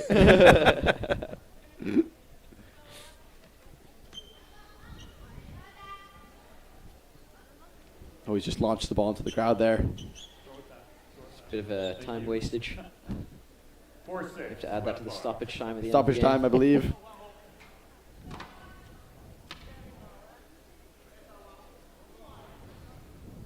These Colombians must have been rooting for Argentina in the World Cup.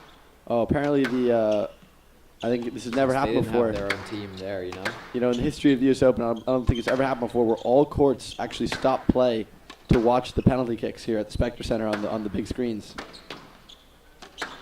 Yeah, lovely big screens provided to us by Comcast Business. Yep. Shout out to Comcast. Thank you, for their Comcast. support of the Specter Center. Ooh. Yeah, not enough space to swing there in the middle. And he's still 3 points clear here, commanding lead in the second game.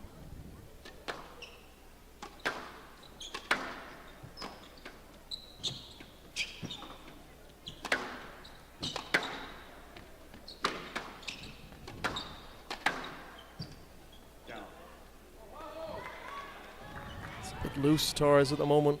He's got to dig in here and start extending these rallies a bit. Yeah, I mean, those movements are a joke, but if it's just a bit untidy, he's going to do too much work. Yeah, we're seeing Deming getting across the middle really well. And taking more volleys than Torres at the moment.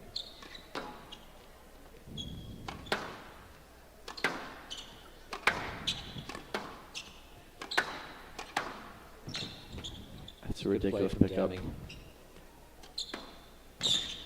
Class pickup and a class finish. Juan Torres is battling here in the second game. Hand out 5-8.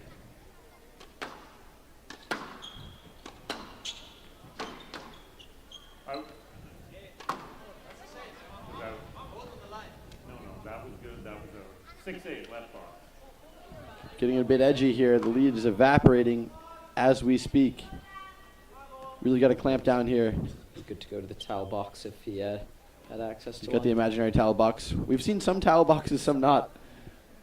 I think the players have been allowed to bring towels onto the court. Yeah, Some have I'm chose surprised neither of these players did that. Most have chose not to for some strange reason.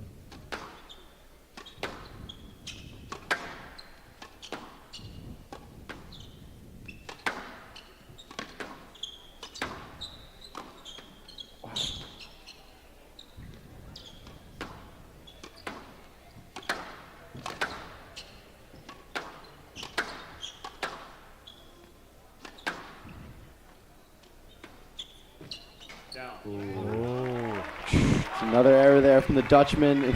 Torres is only within 1 point now. Yeah, he tried to do a bit too much there, honestly, and I think Torres was on that anyway. Yep. Seems to be almost a carbon copy of the first game at this point.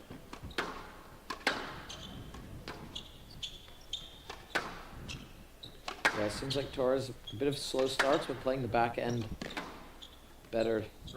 Oh, and I feel that's a bit of a fish tab. Yeah, it seems very soft there. Could easily have played the ball earlier. Did look for his opponent there. But without hesitation, he's been rewarded a stroke. Yeah, I mean, it's kind of obvious what happened there. It's a shame the ref gave him a stroke there. So a bit scrappy here. Gonna look for a big rally here at 8-9. Both players know the stakes. Do either of you boys speak Dutch? I've been taking some Duolingo on it. Check my notes. Sprechen Sie Deutsch? Mate, Deutsch is that's the wrong nation, lad. That's why I don't speak it. I know. Good example of how not to speak Dutch. Oh, he's gone for the leisure center.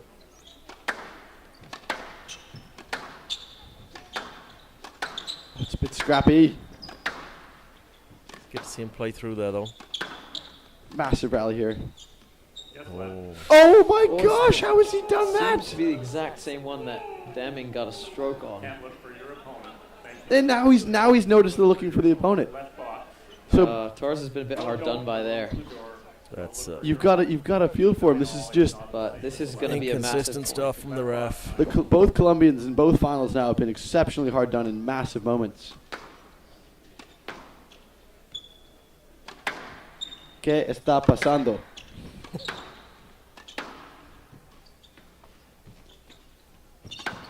Oh, And that's a great shot. straight in, and the ball doesn't lie. And we've got another game ball here for Juan Torres. He flew into the front right corner there and just rolled his wrist over. 2-love lead would be massive for the Colombian. There you go. And he's been given the stroke, and Deming smashes the racket against the ground. Elusive toss. That was definitely a stroke. No warning from the ref. That one. Yeah, I think that was a stroke. Maybe potentially a bit of a makeup call there, Tabsy. Could be. It could be. That's what it looks like. I think Torres did incredibly well there. I wasn't expecting him to come back there. I thought Deming was going to equal it, but it's this is going to be tough now for Deming. Well, your boys' prediction. We're sitting pretty here. Looking good over there. Oh, it's Lovejoy's gone down in flames already. Maybe. I mean, Tucker maybe. Oh wait, no. Tucker's gone for Deming. No, Friar Tucker. He's been out for months now. Shout out to the good Friar. Well, all I can hope for is a 2-love comeback for my prediction, but.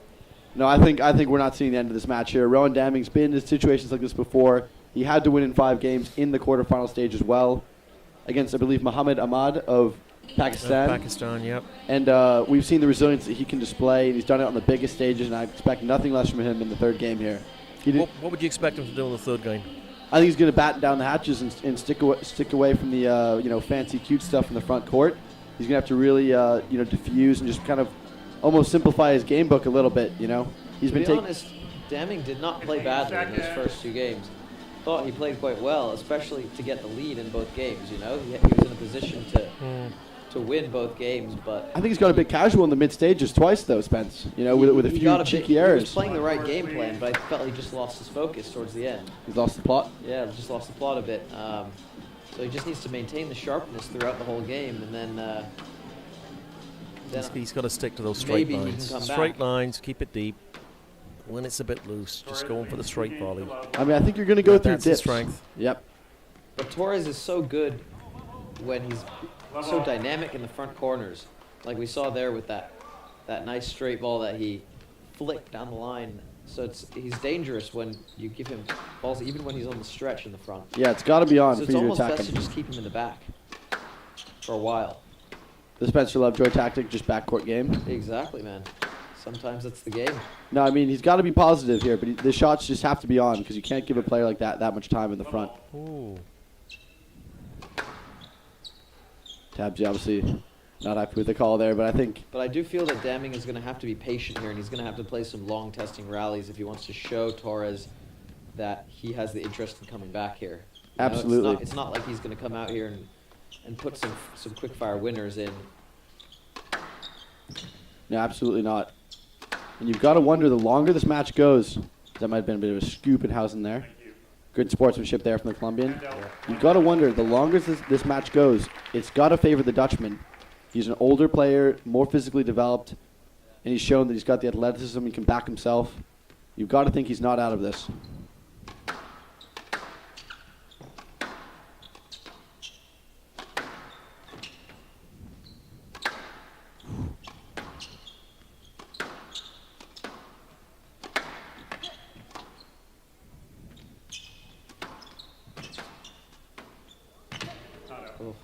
Oh my gosh. He's got fast hands, Torres. Torres. He's just throwing the kitchen sink at him, hasn't he? They're fun to watch, these Colombian boys. They are fun to watch. They're all a bit different. Such a natural style. Oh, it's just stayed in.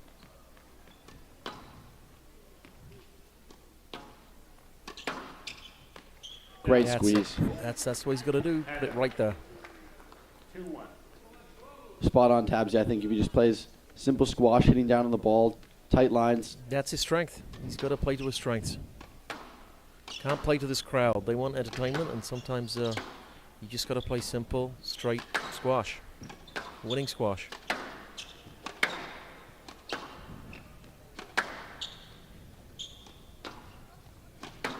Oh, he's gone for the movie center.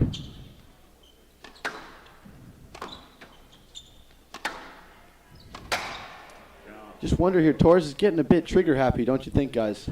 Yeah, he doesn't need to do that. I mean, he's reading him quite easily. I mean, he was standing right there. He could have done whatever he wanted there. He didn't have to hit that shot. That's why I think that Deming should just play boring squash, honestly, for a while, and just kind of force Torres to do something.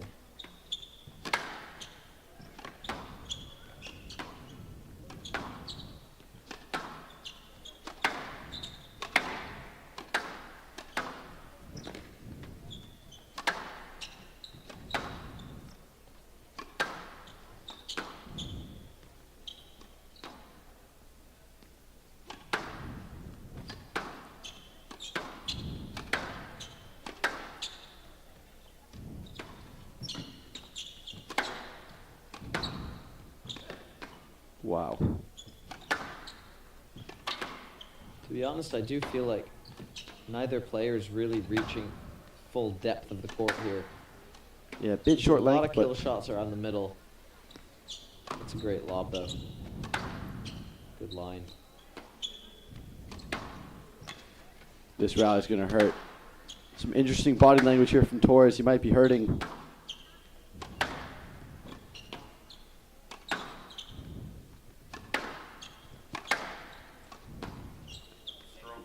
And what a massive rally.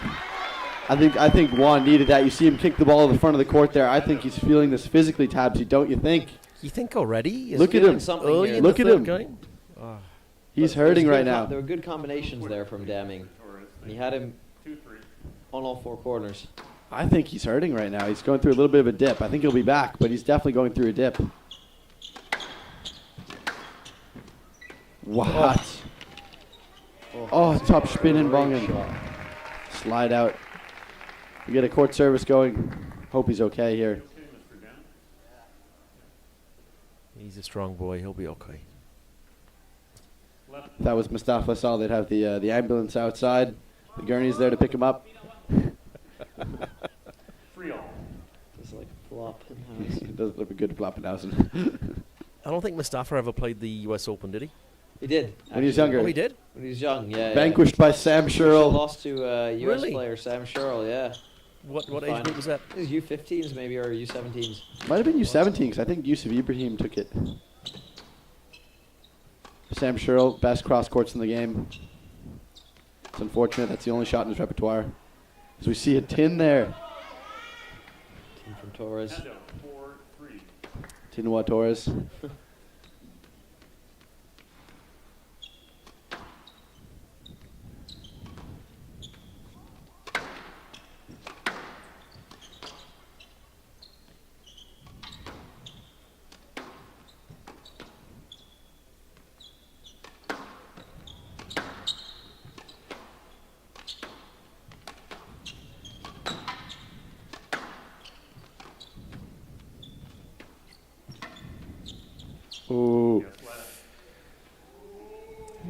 I'm okay with that decision. I think it was a bit soft there that Rowan wrapped his racket around, but the shot wasn't quite good enough for a no-let.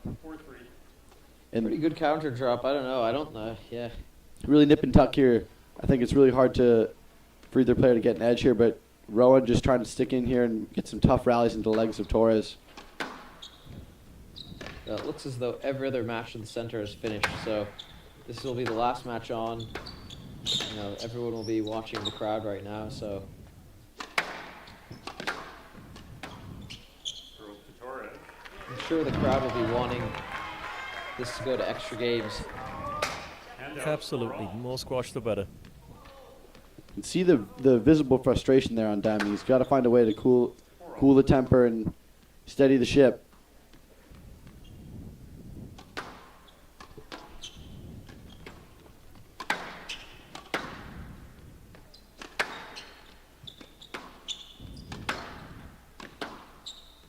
Yes, flat, 4-all.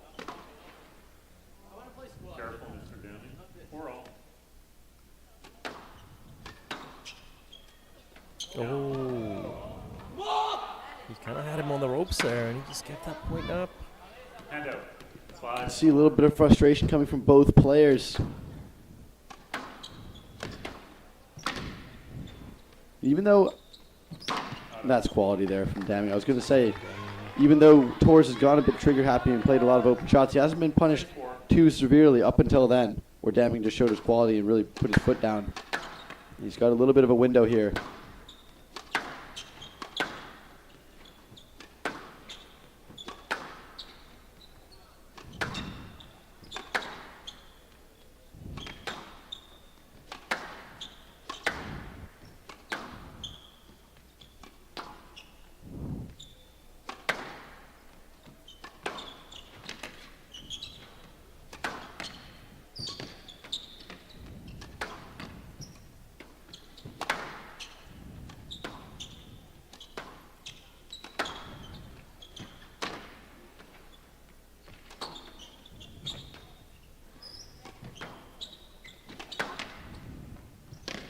That's a good shot by Deming. Perfect length. See the outburst there. He knows how much that rally meant. He clearly wants to fire it up here and take this third game. Torres there hunched over. You gotta wonder, is he feeling it? He's come through 6 matches to get to this point. Deming's made him do a lot of work here, so This could could be be taking its toll. This could be curtains here in the third. Saw a really casual error there. He's been up in 2 other games as well, though, so maybe Torres is going to come back.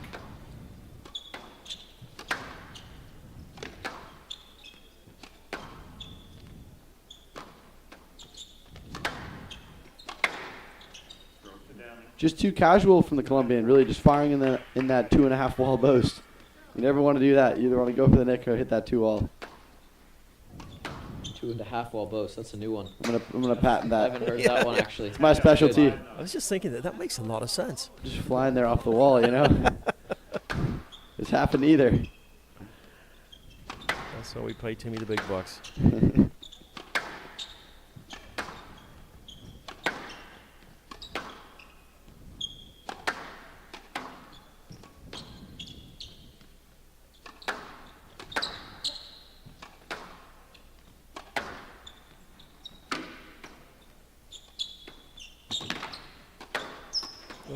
They had the open court.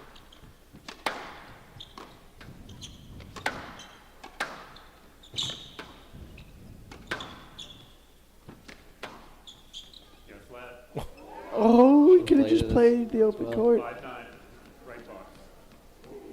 Oh, I think Torres knows he's been a bit naughty there. Deming needs to find the back of the court again here. He's gone a bit loose. Gotta respect the fight though from the Dutchman. But it's an edgy time now. 6-9. He walks to the front, to try and steady himself. I think he's going to hold on and take this game. I can't see him losing this game. 6-9. Tabsy with faith in the Dutchman. I'd have to side with Tabsy here. I think it's going to go only one way here in this third if play stays the same. Daming just looking more solid.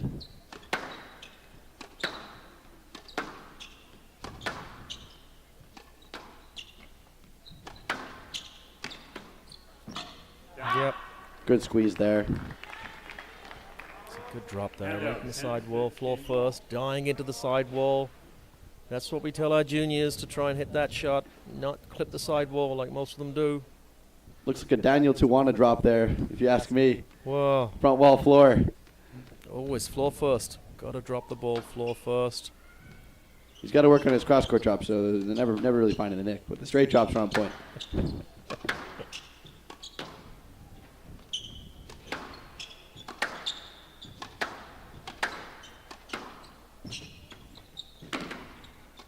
That's just quality. Good finish. 1-2 punch there from Columbia. And it's a bit edgy here. If Juan Torres can take this point, and there it is. Oh, and here we things go. have become very interesting. A lapse here in concentration from the Dutchman. I like the way Torres has served quickly the last couple Again, of points. I feel that Daming's concentration has fallen off towards the back end of the game. And his quality has fallen off. Yeah, no, you had a chance at that. Throwing a lifeline here. Throwing a lifeline by the ref there, because honestly that could have easily been a no-let. He's played a bad shot, been punished for it, and then throwing a lifeline. So we go again. And it's 2 errors in a row. You can see the frustration. And the crowd coming to life here. They smell a victory for Torres. 9-10 game ball. Yeah, ever since 9-5 up, things have been chippy here. It's a risky shot by Torres, though. Oh, he's got him on the ropes. Daming needs to find his weight of shot again to the back.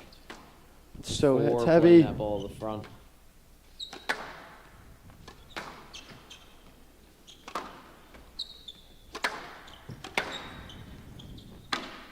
Oh, squeeze! Tabsy, sure. I was sure about 3 minutes ago. Tabsy, you've blown it for him. Oh, we won man. 3-2. Now we've got a tiebreak in the third. You got to fancy Torres now, though. All the momentum in the world. Swing. I feel like we're going to see a winner here from Torres.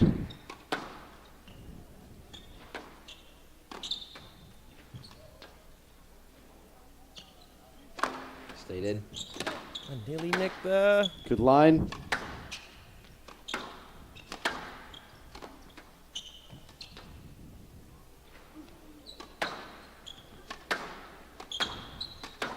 Oh! What a finish from Daming. What a time! Victor Croix, how do you do? Just like at the French Open. That takes some balls. Straight into the cross-court nick at 10-all, down 2 games to love. Wow. Come on, Demi. Finish it off. We got some bias here in the booth from Tabsy. Surely the crowd want Daming to take this point. I think we're going to see 11-all. Oh, it's got to be a stroke. Stroke to Daming. A big He's come on. trapped And him there in we there. go. Deming is back. Ah. Rowan Deming showing his pedigree. He's a world junior champion. And what an absolute gut punch to the Colombian side there as they lose a tiebreak 12-10 in the third, and now you can see it's a totally different match here in the fourth game. I think Torres, like, that was his second or third win at the end of that third game, and he put it in, and let's see if he's got that much energy left in the fourth. Yeah, the issue is I just feel that Daming's just more physically developed. I think he's got more in the tank. So I think the longer it goes, I think Torres is going to have to really find some magic in the racket to win these rallies. You could see him, pushing the ball to the front of the court, really trying to take his time to try and get his body back. He's really going to have to be smart using his height to stay away. I just feel like the tides have kind of turned to the Dutchman, even though he's down 1-2. I fancy this is going to 5. I think he's going to 5. Oh, Tabsy has spoken. Let's go to 5. Lovejoy, do you have any rebuttals here? Tabsy feels it's going 2-all. Well, I'm still going to... yeah, I mean... Get off the fence. Come on. I'm on the fence right now. But I predicted Daming would win. But I do think Torres is going to take it now still. All right, so we're going to have He's to... going to 5, though? I think Torres finishes it this game. Okay. We might have to get a pillow cushion here to fence Lovejoy in after after that massive flip flop. I don't know. What a I could be wrong. spineless twit. I'm really not sure here. If you're a junior player and you're listening here live, you know, always have a spine. You got to take a side. Yeah, or you could just watch and enjoy. Honestly, you don't always have to take a side. Is that a shirt change from Torres or no? Same shirt. No, it's the Same turquoise shirt. turquoise shirt. Interesting. I think Torres is gonna make a joke push here. And Got to wonder what Martin Knight's saying to him between games here. You feel that Torres was moving him and he has the more natural game, but is his body going to let him down here?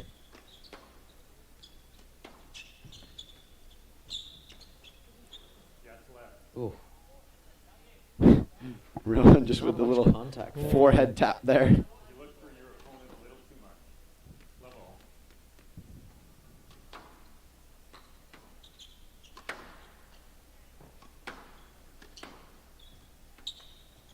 It's got to be a stroke. It's interesting how Deming doesn't actually say anything, but you can tell exactly what he's thinking because he's so expressive with his he's body and his frustrated, racket. Yeah. I haven't actually heard him really say any words though.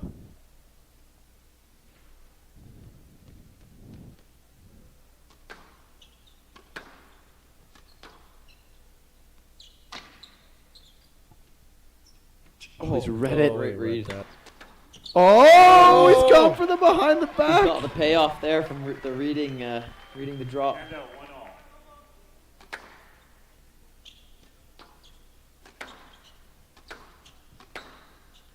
Torres is still looking quite explosive. Another simple stroke. It's a bit erratic here from Torres. Yeah, a bit untidy. I know the feeling. It's easy to feel frustrated there when you feel like your opponent's boxed you in there, but the shot is just not good enough, and it's going to be a stroke. Daming using all of his experience to just get ahead here in this fourth game.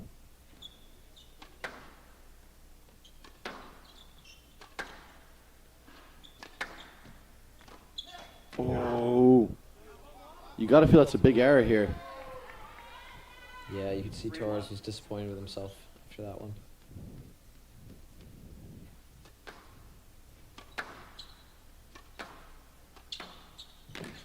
That's a good finish. Quality. Picked it out of the air. Weak cross court. Punished. I have to say, I'm not a big fan of Torres' serves. He just kind of slaps it in there. He's not really thinking about it too much. Yeah, it would be just eaten up by a player that would maybe go for some shots there, but Daming electing to just put the ball in play, try to build a rally. That's a great finish from Daming. Great hands in the middle. It's just too loose from Torres. He's got to get the ball to the back. He wants to open the court up, but when he's hitting it hard, he's got to get some width to get it to the back.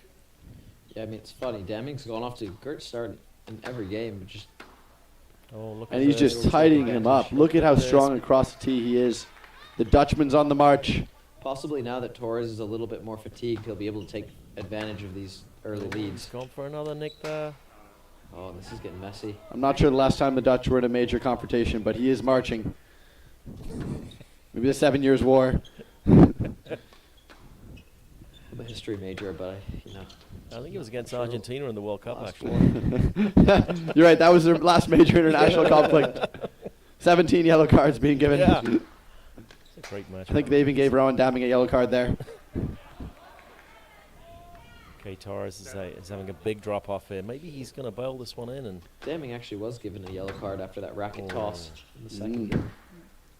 I think he got a conduct warning. If he gets the second one, they're going to send him off. Yep, I think he's mailed this in. I think this is so interesting because I think at 2-love, Torres, they played a rally maybe early in the third game where he just went totally, like you could see his body language just go walkabout, and I was wondering if he was gassing out. He still pushed to the end of the third, but you got to wonder if he broke there in the beginning of the third game, and now it's just kind of fumes, and he does have still the ability to hang around, but it's going to have to be magic from his racket because he doesn't have the engine left. Yeah, this is interesting. I'd love to be proven wrong, but I thought there was a moment there in the third. No, it's just been the constant That's just This class. has been the constant pressure from Daming in every game. I think he's got to get some of those special juices from the Colombians in the crowd here in between games and Get some of that adrenaline flowing. yeah, just got to like brighten them up. And here we go. We're going to be locked in at 2 games all. I think what we saw there was just the constant buildup of pressure. Even though Daming dropped the first 2 games, he still put a lot of good work into Torres' legs, and now he's seeing the benefits of that. And you guys are right. I think if Torres wants to win this match, he's going to have to find some energy because that pace is not going to work and giving far too many unforced errors. Yeah, you can really just see the maturity of Rowan Daming's game shining through here. You know, I thought the longer the match would go, it would favor him. He just plays such a solid game. His dips are quite small, and he's just always there. He really doesn't have to rely on the flashy Rami Ashore-like magic. He's just there to tidy you up, and the vacuumer finds himself level. Well, that was a terrible prediction from me after the 3rd game. Oh, yeah, you played double flip-flopped. Are you going to flip-flop again? I will flip-flop again. I think Oh, Daming's my gonna win gosh. So, folks, in the chat, Spencer Lovejoy has gone with a Rowan Daming victory. Flip-flopped to a Juan Torres 3-1. And then flip-flopped again to a Rowan Daming. I think Daming has to take the 5th. Me and Tabs are still drawing completely live. We both gone with a 3-2 for Torres. 3-2 to Torres. I think Torres he's got a big heart, this boy. I expect him to come back 100% firing. He absolutely is. I think this is going to be close. He just doesn't have the engine. I don't think he has the engine, but I do think he has the ability to win the match. Daming has put too much work into him. I think Torres is maybe He's still a absolutely year or 2 punctured. away from having that body that could match up to Rowan Daming. But right now, I think he still has the that magic in the racket, that ability. And he's got that crowd, and that's got to be worth a point or 2. He's got the Especially gente. in this 5th game. I think it's going to be a close game. 2 games all, Daming to serve. Come on, Torres. I'm just rooting for wherever Lovejoy predicted. I want the opposite. So I guess, yeah, now we're rooting for Torres. Come on, Torres. All right, $1 bet. Oh, gosh. Table. It's a terrible bet for me. Well, you've taken it. Oh. Okay, here we go.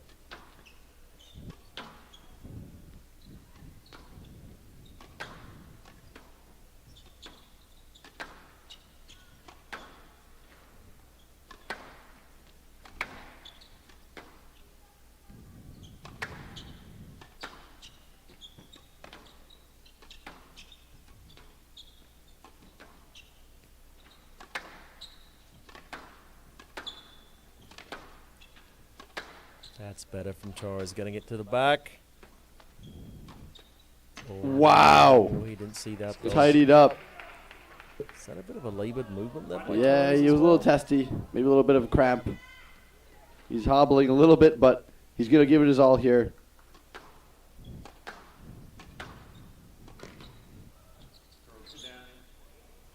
That ball is quite high. Yeah, I'm a bit surprised that's a stroke. It's just a very soft stroke. Oh, and he's served out! Oh my gosh! Would that be the lapse of focus that Torres needs? Now Torres is going to win 10 in a row. The story has been set. So pretty quick there. Let's see. Bring it up again. That's just Stroke to loose. Daming. So untidy. Yeah, a bit headless. He's G'd up, as I would say. Needs to find the back of the court. Get the lines a bit better. Torres. Oh, and he's floorballed it. Yeah, it's not dear good. me. Things have just really come off here. 4-1. You got to think it's now or never from Juan Torres.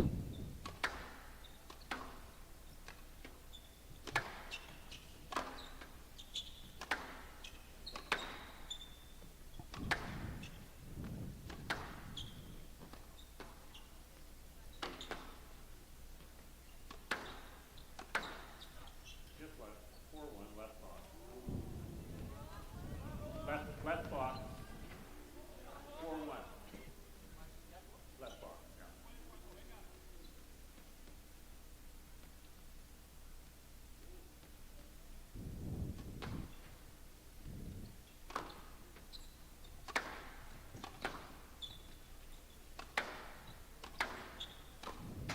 Ooh, Point up to his head there. a bit of daylight here for the Colombian. Hand out. That was a poor error. Yeah, you don't want to give him a sniff. If you feel like your opponent is hurting, You just want to shut the door. Serve and then cheer after. Thank you.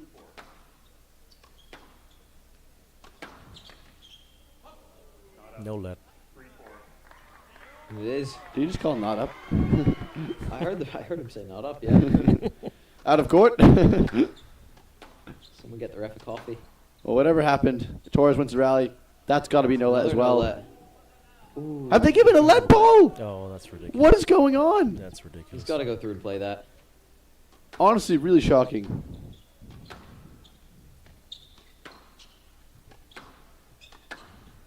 Just throwing him a lifeline, will you? Oh my gosh. Torres is down. Oh my gosh, they've He's called gotten the no no let. Man. What is happening? Wish we could get a replay on that, but yeah, I don't know. I guess the ref has said he didn't think that Daming had done anything wrong. I mean, there's clearly enough interference there. Yeah, fair amount of interference. Yep, Torres has got to regroup quickly here. Yeah, there's not much time left for silly errors like that. Thank you. 6-3. Got to find his length again. Oh, Mizuki. Oh, very scrappy squash here. Yeah. Looks like junior squash. It is scrappy. There's not much rhythm here. I think it should be about 7-3 to Juan Torres right now. For what reason? For all the reasons we've just experienced. Oh, but it's not that. 7-4 to the Dutchman. You can see the frustration. And out. 7-4. Hear the vamos coming from the crowd. That's loose.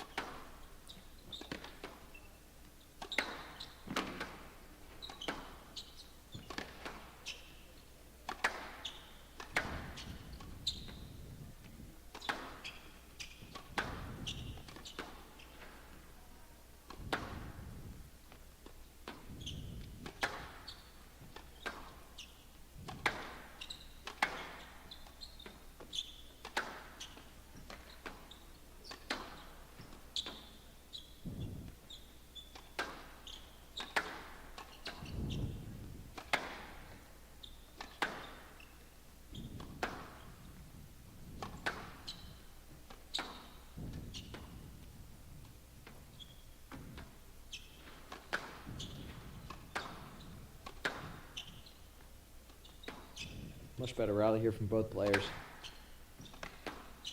More discipline from Torres. Much See better, if yeah. we can get an opening here.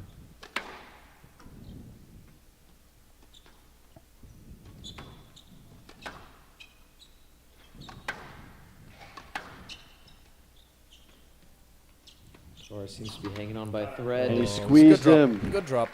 What a massive rally. That might be it for Torres. And you got to I say, fear. Rowan Daming looks fresh as a daisy, guys. He does. Yeah, he's got Ready to his serve. second and third wind all at once.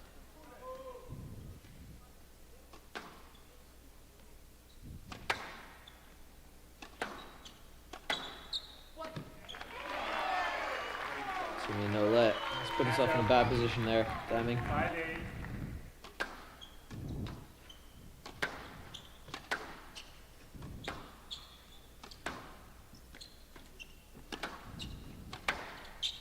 Torres has got to hope for some magic from the racket here.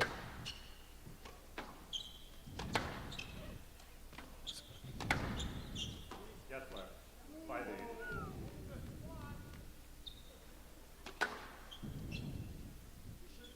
Yeah, 5-8. Keeps on happening. Wasn't ready for that one. This is a big point. It's loose.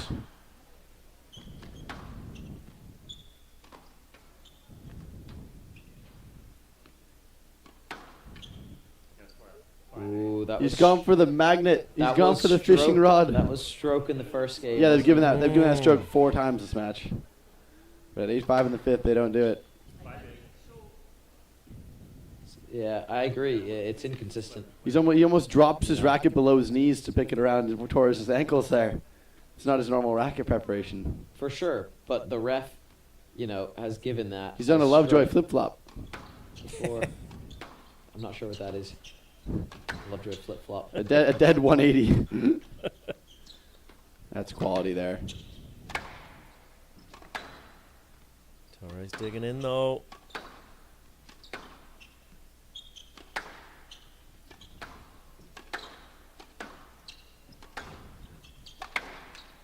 Just what?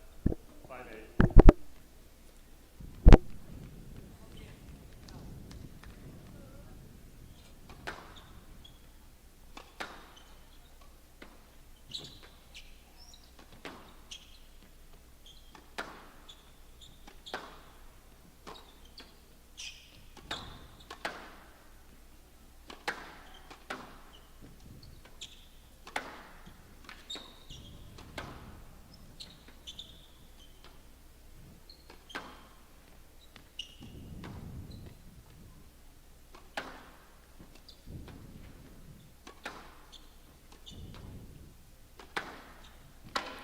Chance.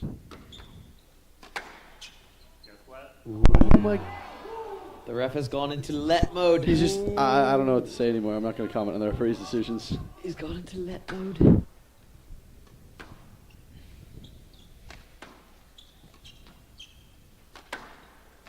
And he's pumped into the there net. you go. The ball doesn't lie, as they say. Court service, please. We're going to need to mop that up. He's a sweaty lad. Here we have a towel. We've got a nice Dunlop imprint on the floor. Good marketing technique. We have a volunteer to grab the, G'd up the crowd. Not that they needed any more G'ing up. I don't know if we have a court cleaner on hand. Crowd surely fully G'd by this point. Okay. Good applause. We have, who do we have for the court cleaning here? Not sure who that Not is. doing a very good job with Oh, it. there they go. Now they are. Not a Specter 7 They're on staff it. member, I don't think. Well done. Well done. And we're 6-8 here. It's always good to give the court cleaner a bit of credit, It's a tough job. Okay, Taurus. Now's your time, son. See what you got. See if Torres can take advantage of a little break there. Wow.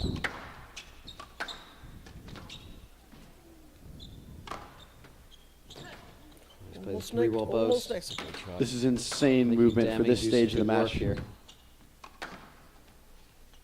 So much fight in both of these players. But I think Damming has some in the reserves at the moment. Oh my gosh. goodness, there's no effort to play the ball there. They've just given stroke when they've given Let's Torres on the easiest. Oh, dear. I really don't agree with that. I really don't agree with that.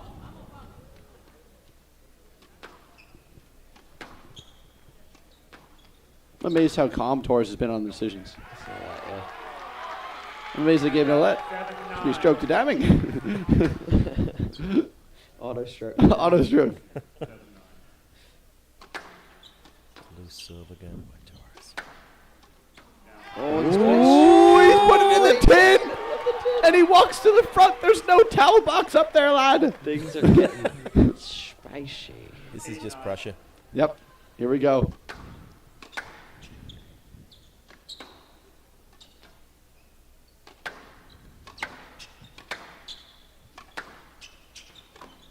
Oh, God. Torres His default reaction is to hit that post. Flicked it up in the air, the racket. What a massive error. 2 championship balls for the Dutchman.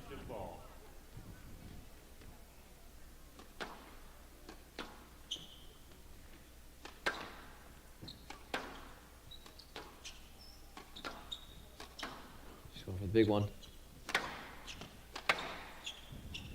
Good line from Torres.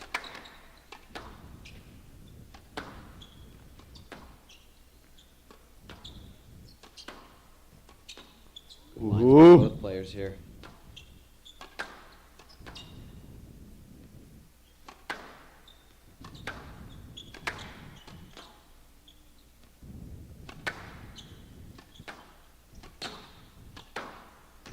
Is that down?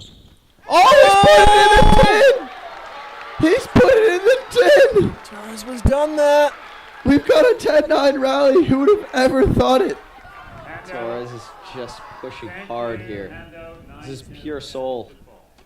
Pure heart and soul. I've nearly jumped off the couch here.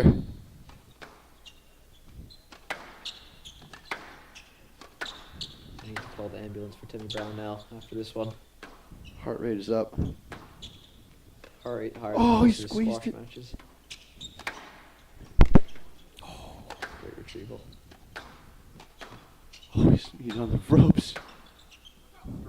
Oh my God! They've gone for the stroke. It's 10-all. I think it was a stroke. I I mean, it better be given the other ones. If he extended his racket back there to swing, he was It's going to hit it. 10-all. It is hard to tell from this angle, to be fair. It's hard to tell how far back Deming was in proximity to where his racket was, but... Oh my gosh. Here we go, folks. That Here we is go. ballsy. 2-all, 10-all. If you're here, smash the like button. It deserves it. Smash it. Destroy the like button. Ooh! Oh, he thought about it. He but brought out the fishing rod, but put it back in its case. Oh, again, another boast. Oh my gosh. Deming is liking the cross-court nick. Oh, we got a dive! Oh my God! My goodness. We need the court cleaner! Juan Torres has earned himself a match point after being down 2. Wow. Lovejoy, I'll give you a chance to flip-flop right now. Double or nothing. Double or nothing. I've got $1 on Torres. You put me in this bet. Double or nothing. You want Deming? Double or... Double or what?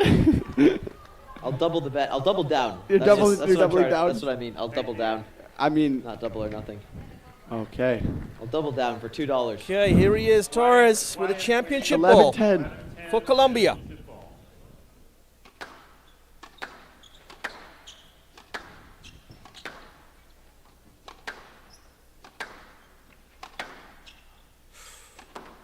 Oh, he's going for leisure.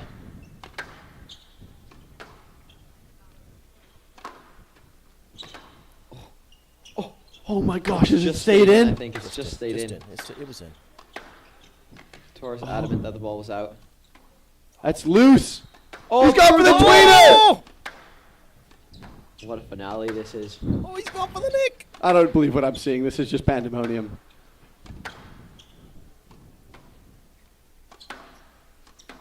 Surely the celebration will be amazing, whoever wins. Oh, it's a good shot by Deming, but he's got it back.